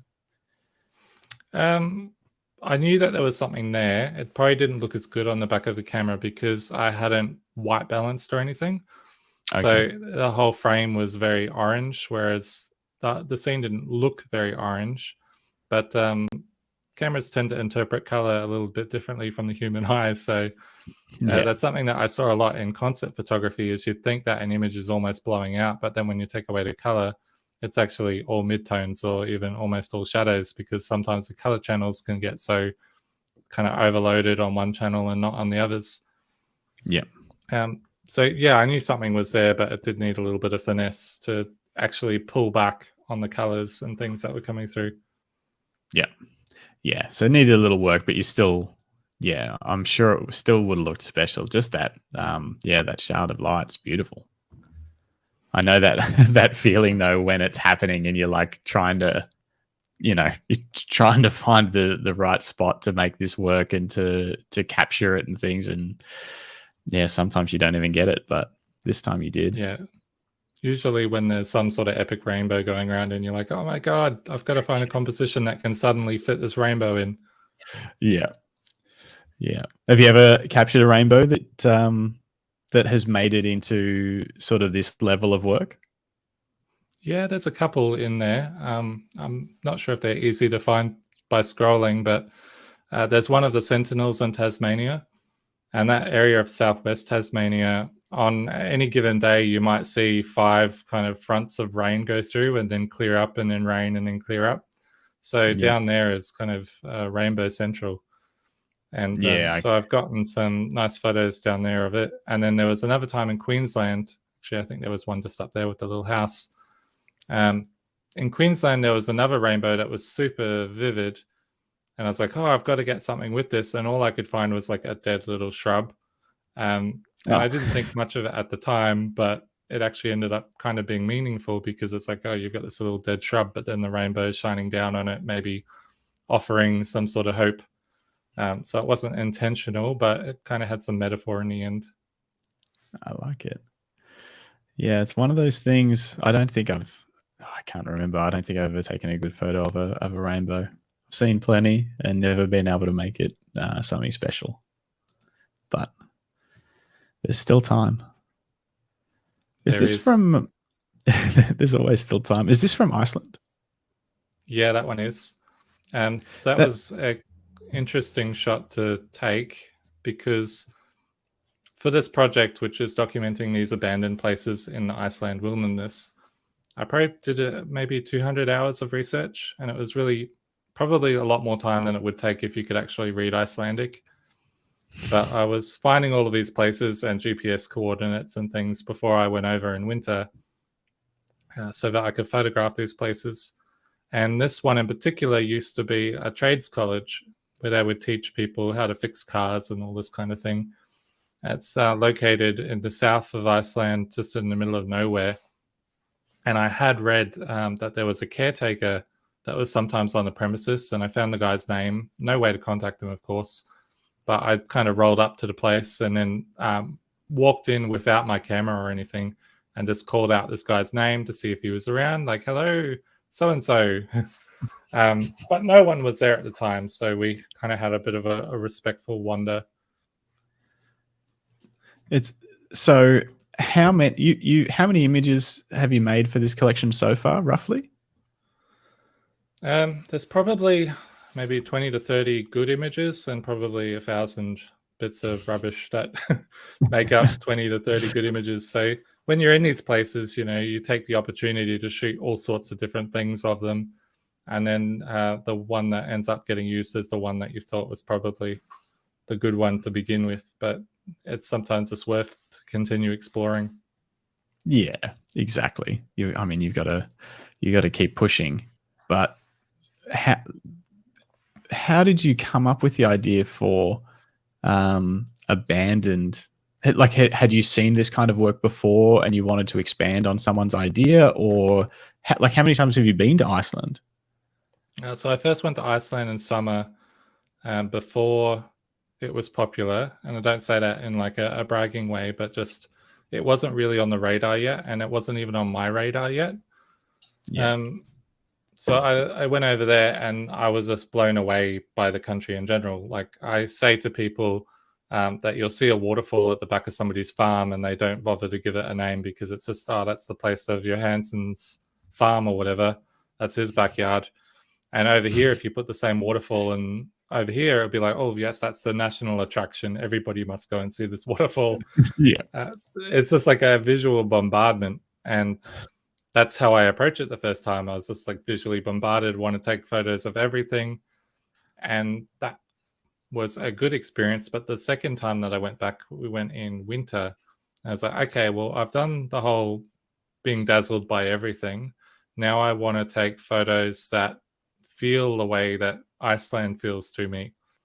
And to me, Iceland has this real bleakness to it and kind of emptiness in a lot of places, but also that is in a beautiful way. So I wanted to photograph these places that had some sense of humanity to them, but where the stories were kind of left there, but the humans have moved on. yeah.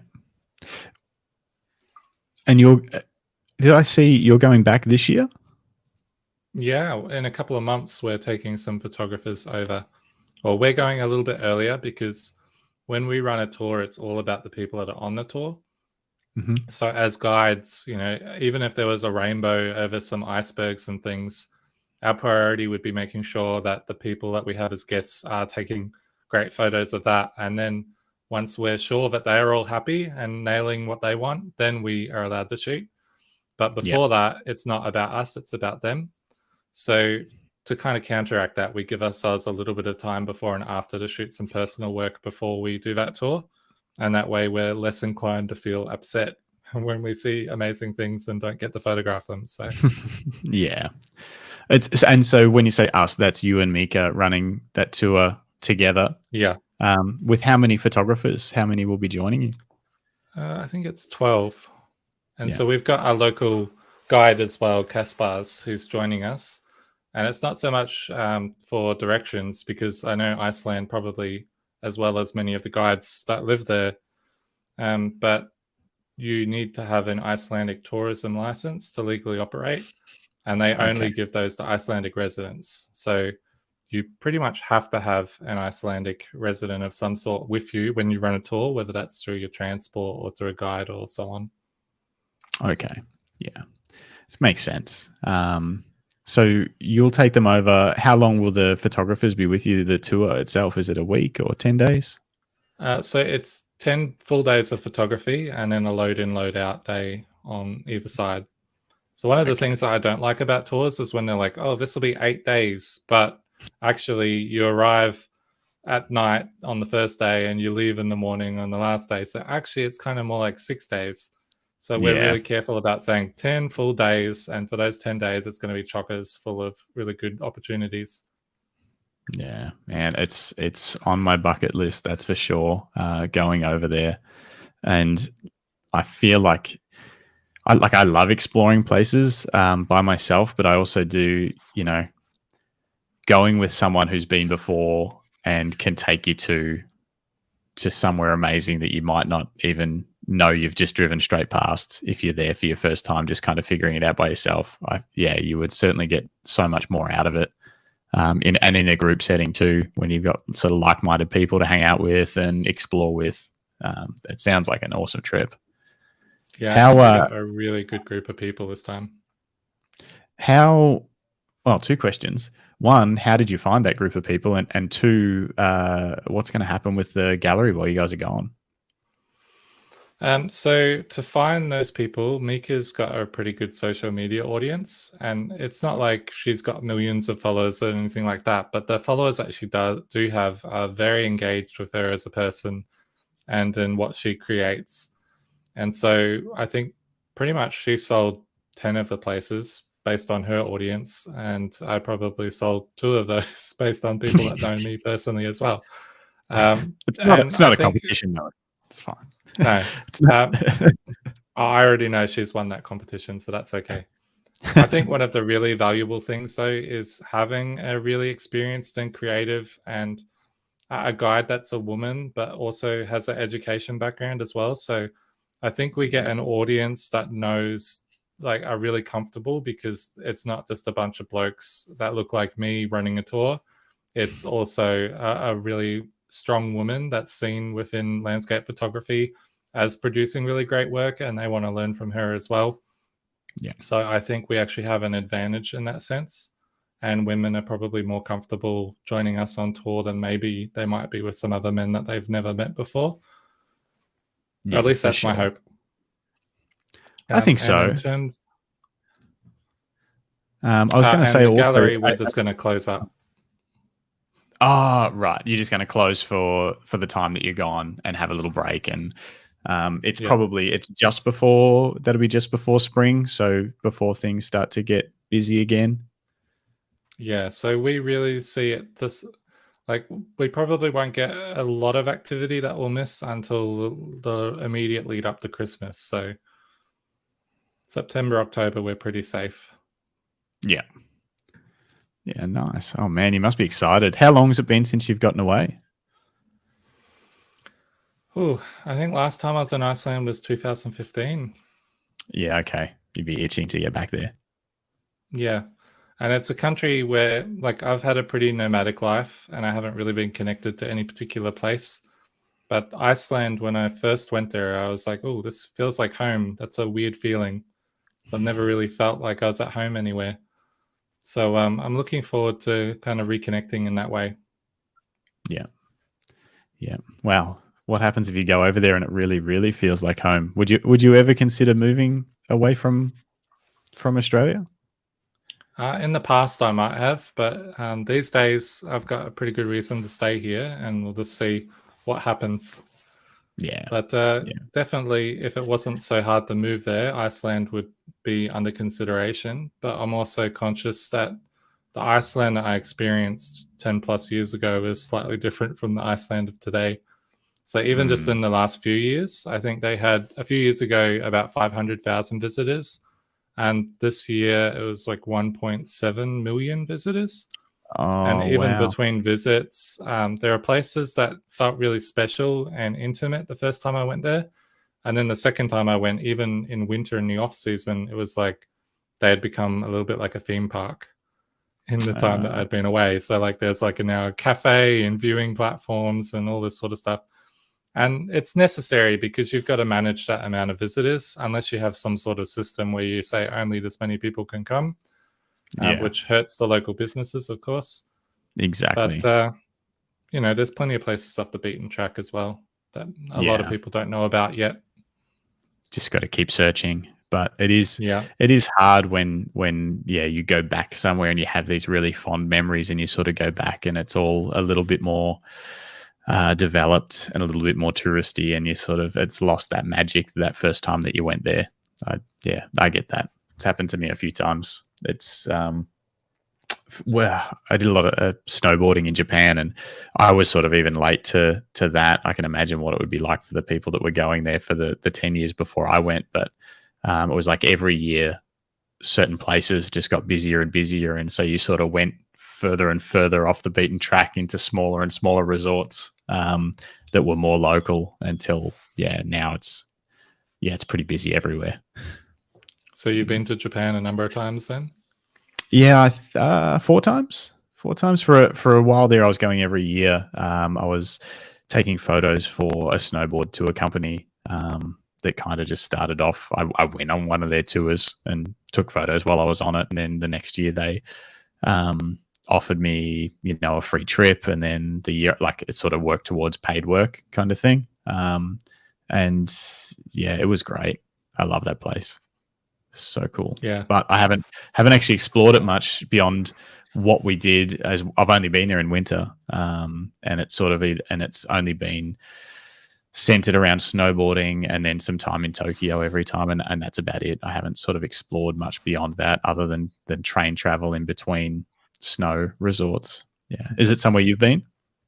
Yeah, I've spent some time there in spring before in the past, and tried to pick up a little bit of language while I was there because manners are so important. So I didn't want to risk offending anybody while I was there by not understanding the manners and a little bit of the language. I think Kole Kudasai is one of the best things that you can learn because it's just that please. So whenever you pick up a menu, you can say, yeah, that please, that please, that please. So there's little things that you can pick up like that make life a lot easier. But I think it's probably, I would say it's one of the best places for Western people to travel to, that where you're going to experience a completely different culture, but not actually, like there isn't as much of a culture shock, I don't think. Like it's not the same as traveling to rural India or something and really diving in head first. There's still a lot of Western kind of approaches to things, and it's very modern and very clean in most of the places, at least. Yeah. So there's a sense of exotic, but also accessible. Yeah, and it does feel different, but it isn't. Yeah, it's not hard. It's not a hard place to be as a tourist, but it does certainly have a different culture and feels very different. And certainly once you get out a bit further into the smaller villages and things, life is pretty different. It's great. I need to get back there now that I'm talking about it. Tokyo, Kyoto, Osaka, but then we deliberately caught a train to like some outer suburb of Osaka because we wanted to hire a car. And I thought there's no way that I am driving a car in the middle of Osaka. So I'm going to get out into the burbs before I hire one. And it was kind of demonstrated the culture to me in that I hired this vehicle and I had to pass the phone back and forth with the hiring agent so that we could understand each other.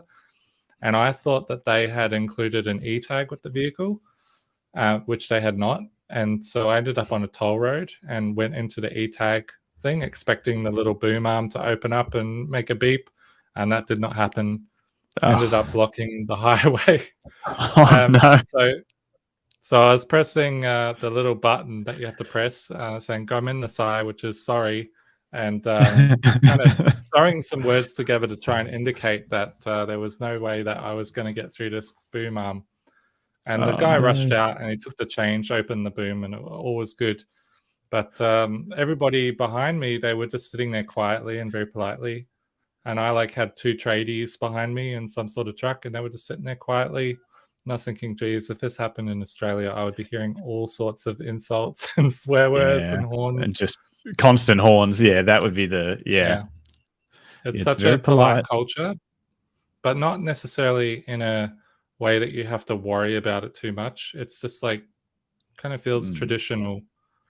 Yes. A lot of respect. It's a great place.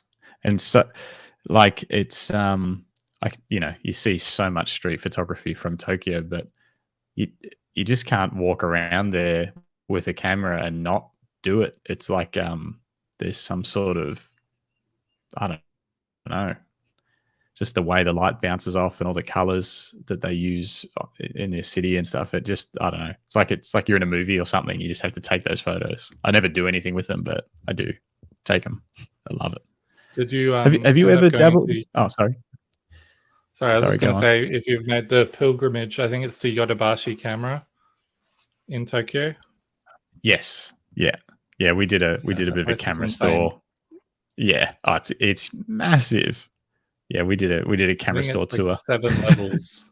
Yeah, it was enormous. I was digging through because there was, because we make camera straps and stuff. So I was up in the the camera strap and the camera bag area because there's all these products that you don't see in Australia. All these other brands that I've never heard of, and I'm just like looking at all these crazy camera bags with different kind of pockets and all that. So yeah, I was in there for hours. It was great fun.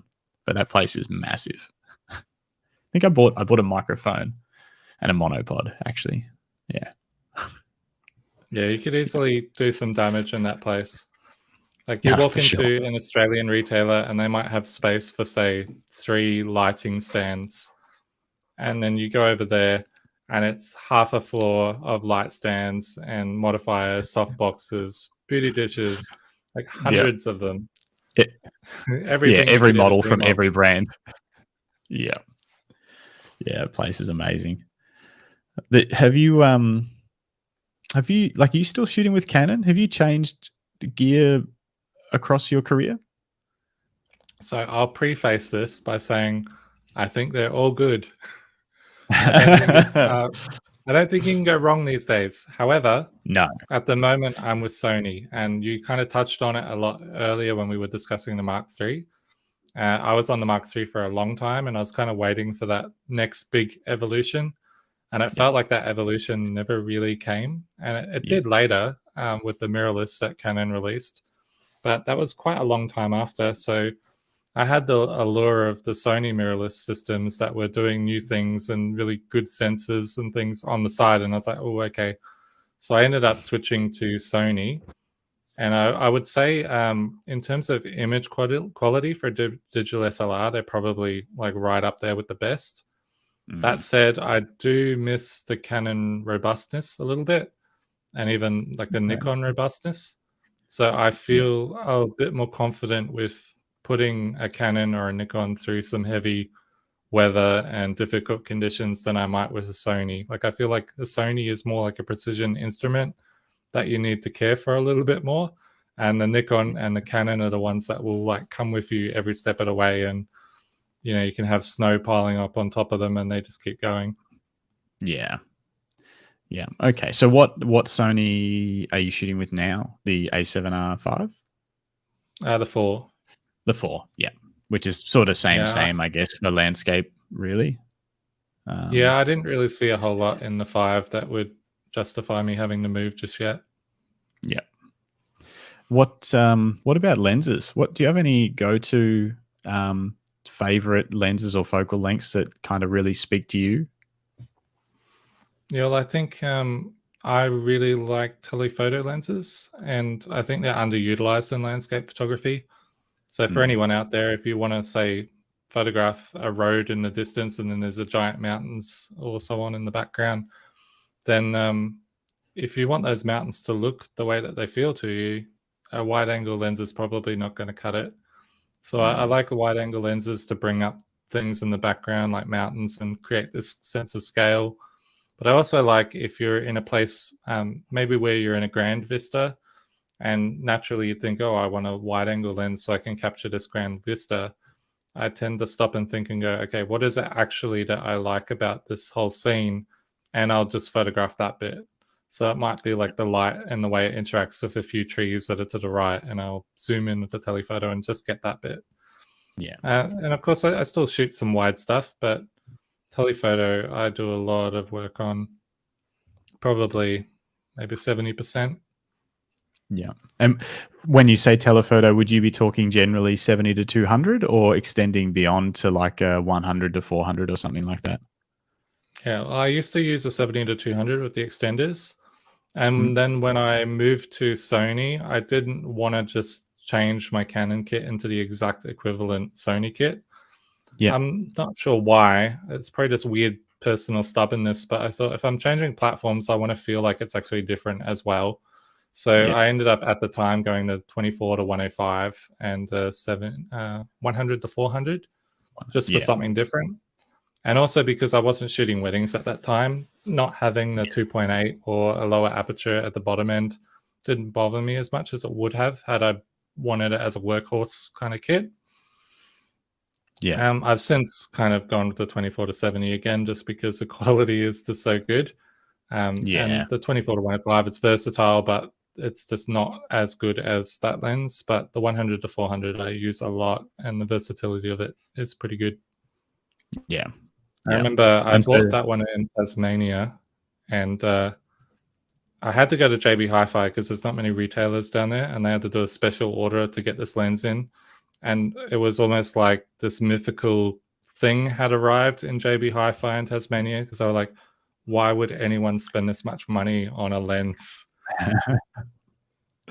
yeah, I actually had the same experience in Bendigo. I had to order an iMac, and I don't know, there are a couple of reasons. I didn't order it online. JB Hi-Fi sell Macs, so I went in there to special order it. I knew one of the guys that worked there, and it was when the 27-inch 5K iMac had come out, and I was shooting weddings heaps at the time, so I took it on the chin and ordered what I needed to order, and it was like at that point it was $5,500, which made me cry. It was so expensive. Now it's like probably the bottom of the range. I don't even know. But I went in there and ordered it, and yeah, it was the same kind of thing. They were like, "This is the dearest Mac we've ever ordered," and then it came in, and they were like, "Oh, yeah, careful," like it's anyway. But now yeah, the prices just keep going up and up. It's crazy.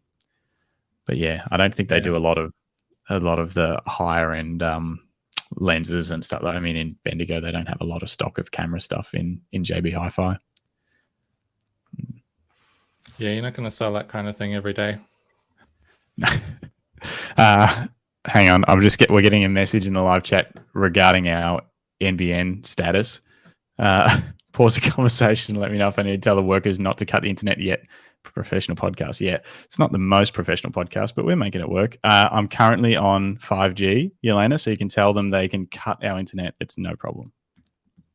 Anyway, sorry, back to our program. Hopefully you'll still be here in a few minutes. We'll see. If I disappear, can you carry this for the rest of, I don't know, how long you want? Just, I don't know, talk to the people. Well, I don't have YouTube open, so I don't know if I can see unless a comment. Oh, the comments tab. Sorry, I didn't see that at all. That's all right. There's not a ton on there. I've been meaning to. There's another one here from Grant. So we'll backtrack for a second. Grant lived in Bright for a while. They were running one of the caravan parks there. He's back in Bendigo now. But he said, as a novice photographer myself, I didn't go into the gallery because I felt intimidated. And that's some sort of intimidated face. I used to walk past it every day. That's a shame, Grant. You should have gone in and said g'day. I'm sure they would have loved to chat to you. Yeah, I'm keen to get back across and come in and have a look. We went there a bit. We do a fair bit of mountain biking and snowboarding and stuff, but I don't know if we were there while you guys were open or not. I can't think of whether the timelines crossed over, but I'd love to come in and have a look. Actually, we should do, we should have a look at some of the photos of the gallery that you sent through. You can tell us what was it like when you had to, I don't know, like once you decided this was happening and you had to come up with, I don't know, how it was going to look and what was going to go where. I don't know if you've got the PDF there, but that probably answers a little bit of that question for me to talk to. I'll bring it up. But we'd kind of gotten to the point where we had agreed that we would keep an eye out for space and the right space. And we had seen a few things, but with it being a small country town, it was almost like everything was being leased before it hit the market. So we'd see a space and go, oh, that looks like they're emptying out. And then a week later, there would be a new thing in there. So we saw one that came to the market and we were like, oh, okay, we need to have a look on this. And we knew that we had to make a decision quickly because I think it was just after the worst of COVID. And then the week that we opened, they were talking about the new strain of Omicron. So in that kind of time period. So we made a decision, I think, within the day that we were just going to go for it. And we had to spend quite a bit of money to get the place into shape because it had been a travel agent for 20 years. Oh, wow. So okay. So it wasn't floors. Yep. Yeah. For some reason, I thought that it might have been a gallery of some sort before that. So it was just a travel agent. Wow. Yeah. There was a little design store next door. So a lot of people think that it's the same base, but we're actually next door to there. So we basically had to do a bit of a renovation, new paint job, new signage. There's like a back room that works really great for our office, and that's all been painted. So I think there was about a month of work just solidly on getting the space ready to open and everything that we would need to do. And fortunately, we've got good suppliers, so we put in an order for our initial inventory as well, which was a pretty massive order. In terms of the planning, this is something that I came up with myself because there wasn't actually a proper floor plan for the building. So I had to go in and measure everything myself. And then once you know that, say, a wall is 550 centimeters and that your pictures are a certain size, then you can start to think about, okay, well, what pictures do we want on that wall, or at least what size? So Yeah. we have some walls that are quite rigid in what we put there, and then we have some walls that we adapt often, and some that we've changed since we've opened. And Okay. those two, like the yellow and the orange bit, we wanted more wall space. So we actually designed and then had a local builder make us two like movable walls, basically. So they're about 50 centimeters thick, and they're all on caster wheels, and they go up. I think it's 210 centimeters. And so we can Okay. wheel those around as well, but we've keep finding that that is the best layout for them, and we've tried shifting it a few times to other configurations, and we're like, no, it's just better the other way. But we have that flexibility, and just How did adding those you? partitions. Sorry, adding those partitions. You can see on the bottom right there, I've got the wall space for images at 16.35 meters, and then the partition gives us an extra 12 to 15. So it's a pretty big deal. It's huge. Yeah, it's almost doubling your space. How did you decide how many images would need to be displayed to kind of make this work? You know, did you just look at the space and go, okay, we can make this work? Or did you beforehand, before you decided to go with that space, did you think, okay, unless we've got this many images hanging on the wall, we can't make this business work? To be honest, we had to make things up as we went because there wasn't really a precedent for us. Yeah. So we just checked out the space and we imagined what kind of prints could fit where, but we didn't really plan it until we had a lease ready to go. So the key elements for us were that we had windows that people could see through, and they were blocked off when we took over. We removed all the blinds and things. And we wanted to make sure that we had a wall, which ended up being our partition, that's facing the windows, so that we could have artwork that's flat on, so people can see through and look at what's going on. And we wanted walk-through traffic. So we get visitors now that come specifically to visit us, which is really nice. But we're we're about an hour away from the highway between Sydney and Melbourne, so it is a bit of a commitment to do that. So a lot of traffic is still just people walking past and going, oh, look at that, and then they walk in, which is really important, I think, for any gallery, is to have that ability to just draw people through. Because the funny thing is, like, people say, oh, I just want to browse. And it's like, well, of course you just want to browse. That's exactly what an art gallery exists for. But people don't walk into somewhere like this expecting to buy stuff. They just walk in, and then maybe we solve a problem of theirs while they're in there, or they connect to something. So we hear a lot that people have had a blank wall for like 2 or 3 years, and they just haven't found a piece of art that they agree on to put on that wall. And then they come in here and they finally find something. Yeah. Or they connect to a photograph itself and go, that encapsulates how I feel about like Snow Gums or Falls Creek or wherever. I have to have that. Yeah, it's like they're not walking in going, oh, I hope they've got a photo that looks like this, so that I can buy one today. It's just yeah. Do you think that business model is more important? Oh, no, how am I going to put this? The idea of a gallery really needed to be centered in a more tourist focused town, to get that walk-through traffic of people that are on holidays. Is that critical to making a gallery work long term? I think in a place like Bright it is, because we've only got a population of about 2,800 or so. Yeah, for sure. And if you're in a town that size that doesn't have that sort of influx, then that's not a big enough audience. But we do have a lot of locals that do purchase things from us. So we're there to serve the locals as well. As I mentioned, we're working on ways that we can engage with the locals a lot more. Yeah, definitely that pass-through traffic is important. However, I think if you're in a more highly populated area, like even like Ballarat or something, has a lot greater population, then possibly you could work off who's around in the area. But it also Okay. depends on what their tastes are and what they want to have on their walls, which is hard to say. That's exactly right. It's something that, like Bendigo has a big focus on art, and I don't know who could do this, but this sort of thing, I feel like here, or maybe an even more collaborative space where they feature, um, you know, various collections from artists throughout the year and things like that. I don't know. I feel like it could work, but then I do wonder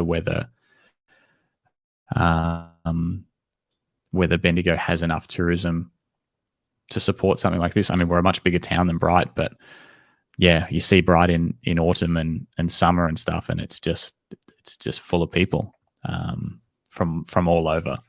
So yeah, it'll be interesting to hear your thoughts over the years as to how it evolves and progresses with the business. It's such an interesting business that I haven't had anything to do with.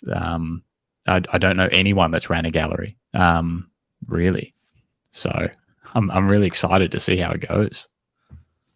Yeah, well, we're lucky enough that there's a great gallery in Stanley in Tasmania run by David Murphy, Cow and Calf.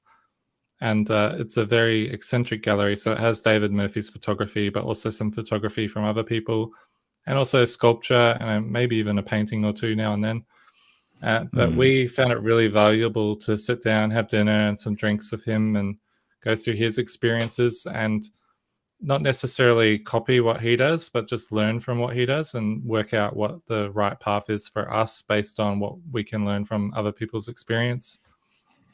Yeah. And then, you've got other photographers in Victoria like Mark Gray and even Tom Putt and so on that run galleries that have been around for a while. So I'm sure they would be good people to learn off of. We looked towards Christian Fletcher's gallery because we just think that's one of the best galleries in Australia. So not so much in terms of copying what he's doing, but just observing and going, oh, well, he's selling prints at this kind of size, so maybe that means that people buy that. But also testing our own theories because we're on the other side of the country as well. So it's a completely different thing. But a lot of it is also communicating how we feel about the work. So, for example, all of our canvases have a float frame around them. And it's because I almost think like the idea of a canvas artwork has kind of been bastardized over the years. So you'd go to Officeworks or Harvey Norman or whatever and get this canvas printed. And that's a completely valid approach if your expectations are the same as what they're delivering. So maybe a canvas that will last a couple of years and then maybe will start to deteriorate or discolor. Whereas we want to communicate, okay, ours are going to last 100 plus years, and we have to make sure that they feel special and different from what else is out there. So everything comes framed with canvases. So just trying to communicate differences or how we think a product should feel. I love that look. Actually, I don't. I actually don't know if that's an option that we have through the company that does our printing. But yeah, I love it. Yeah, it's important to us as well that we know about the materials and things used. So, for example, our canvases, we know that the framing for them comes from sustainable forest and pine plantation and so on, which, plantation doesn't necessarily equal sustainable because there was probably natural land there at some point, but you got to make the best of what the current situation is. And if you can avoid using new timber from natural forest, then that's the way we should go. So we're pretty conscious of, papers, materials, recyclability, all of that kind of thing. Yeah.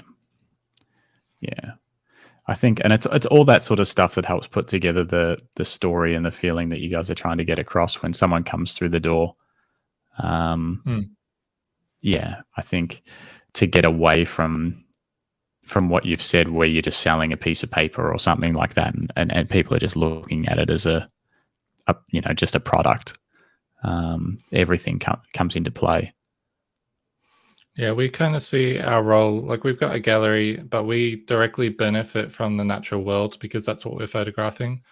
So I think anyone that's benefiting from the natural world also has a responsibility to represent the natural world. and to speak for it where it's needed. So we're Yeah. pretty conscious of that and of ensuring that by us being able to display things from that world, we're not actually harming the thing that we photograph and appreciate. Yeah. Yeah. Yeah, makes total sense.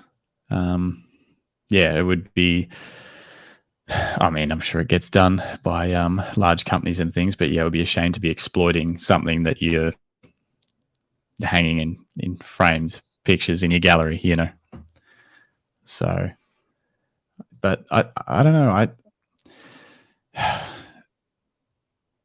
Yeah, it's really tricky. It's really tricky with that sort of stuff. Like you say, you know, like you could keep drilling down to the point where you go, oh, we probably shouldn't print our work because that causes this and causes that. But you've got to just make the best choices you can while still doing what you want to do, rather than worrying about every little possible thing, and small changes one at a time, to make hopefully a bigger impact over time. Yeah, I think as a human, you need to accept that our presence is not necessarily a good thing for the natural world in general. And I don't think there's any way to change what you do to prevent that negative aspect. But what you can do is also make sure you balance that with a positive aspect. So a lot of landscape photographers get asked, oh, how could you fly somewhere? You know, you're burning this fuel to go to this country and contributing to pollution and so on. And it's like, absolutely, that's correct. And there's no getting away from that. But we also, have to live our lives. You can't just lay down and go, okay, well, I'm going to reduce my carbon footprint by not doing anything. But B, we feel like the positive aspect of that can outweigh the negative, and that we're trying to raise awareness of places and build people's appreciation for nature that they may not necessarily access all of the time. And by doing that, there's a greater likelihood that they're going to adopt attitudes and support policies that are more likely to provide for those places than take away from them. Yeah, exactly. Trying to do some good, and then, like you also say, still living and still doing the things that bring you joy, because you can't just lay down and do nothing. Hey, I want to ask you, when it comes to galleries, and this is something that hadn't popped into my mind for a long time. I remember seeing him all over the place years ago. And then while I was doing some research for this podcast, it popped up in the internet while I was doing some Googling. What do you think of the photographer Peter Lick? Do you know Peter Lick? Okay. You know, not personally. Big, giant. No, yes. No, but you know, yeah. What are your thoughts? Like, he's got multiple galleries all over the place. There's probably several thoughts that go on at the same time. So I can't really tell you how that happened. There's various articles on the internet from people that he's known or competed with or so on in the past that have some interesting opinions about him, which people can probably look up. I'm kind of the idea, like, it's that whole rising tide raises all ships. So I have a healthy level of skepticism for the achievements that he claims in terms of sale prices and things. Okay. But at the same time, if somebody's out there increasing the perceived value of photography, then I'm also in support of that.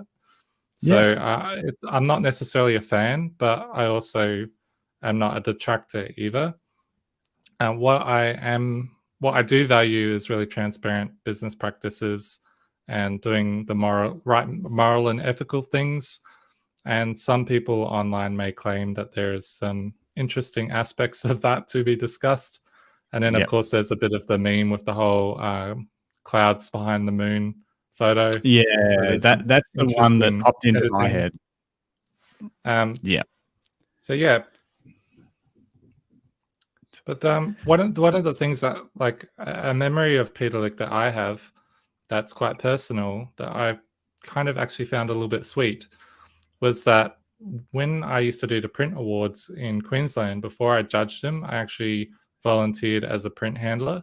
So that is that you'd open people's print cases and get their prints sorted into the right categories and things to be judged.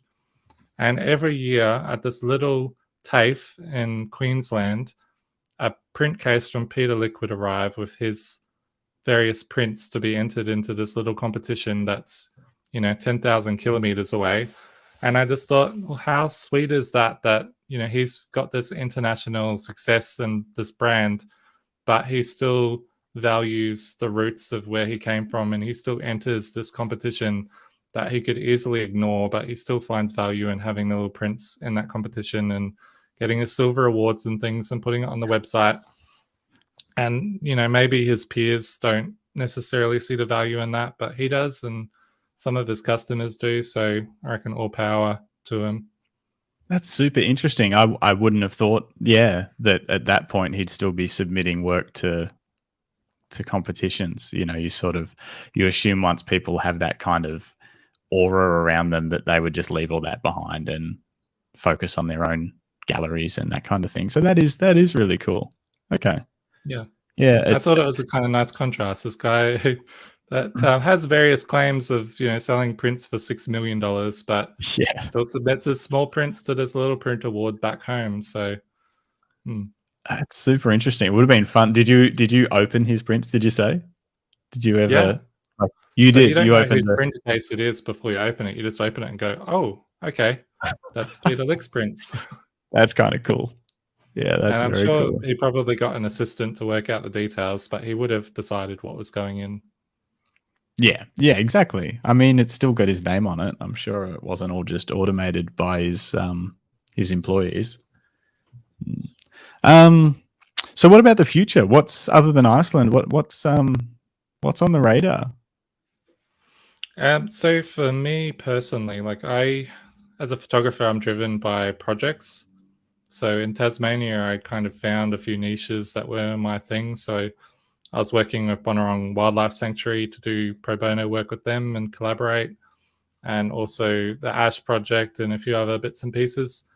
And for me, I'm kind of still settling into Victoria in a way and getting what Victoria is about and what this area is about. And there's some challenges here that I can kind of see and identify with. So, for example, the brumbies being a pest, but also being somewhat a romanticized animal in the history of Australia as well. So there's issues here that to be discussed and dealt with sensibly, but I'm not the person to do that yet. So I'm still kind of working out where to next in terms of my own personal projects. In terms of gallery, we obviously want to keep doing what we're doing and just keep building and making it more and more stable and building up a repeat audience. So we get a lot of people that come in these days and say, "Oh, my friend came in and they said that I have to come here when I go to Bright." And I think that's a great thing. And over the years, that will just be more and more, and working on ways to engage with that community. And in terms of like trips and aspirational things, after Iceland, we've arranged to meet some of Mieke's friends in Norway. So we're heading over there in February. Oh, nice. And so we'll hit up the very popular Lofoten Islands while we're there. And also we're doing something a little bit mad and going to Svalbard in February, which will be very interesting. Yeah. So I'm equal parts excited and also slightly anxious about that, because it is such a hostile environment. So like anything down to -15, and I'm pretty comfortable and okay with that. Once you start hitting the -20s and below, it starts to become a real different proposition. Will you have to buy a new set of specific like outerwear and stuff for that, or you think you're already kind of covered for equipment? I'll need a few extra bits and pieces. So I've just bought some new boots that are rated down to that kind of temperatures. Yep.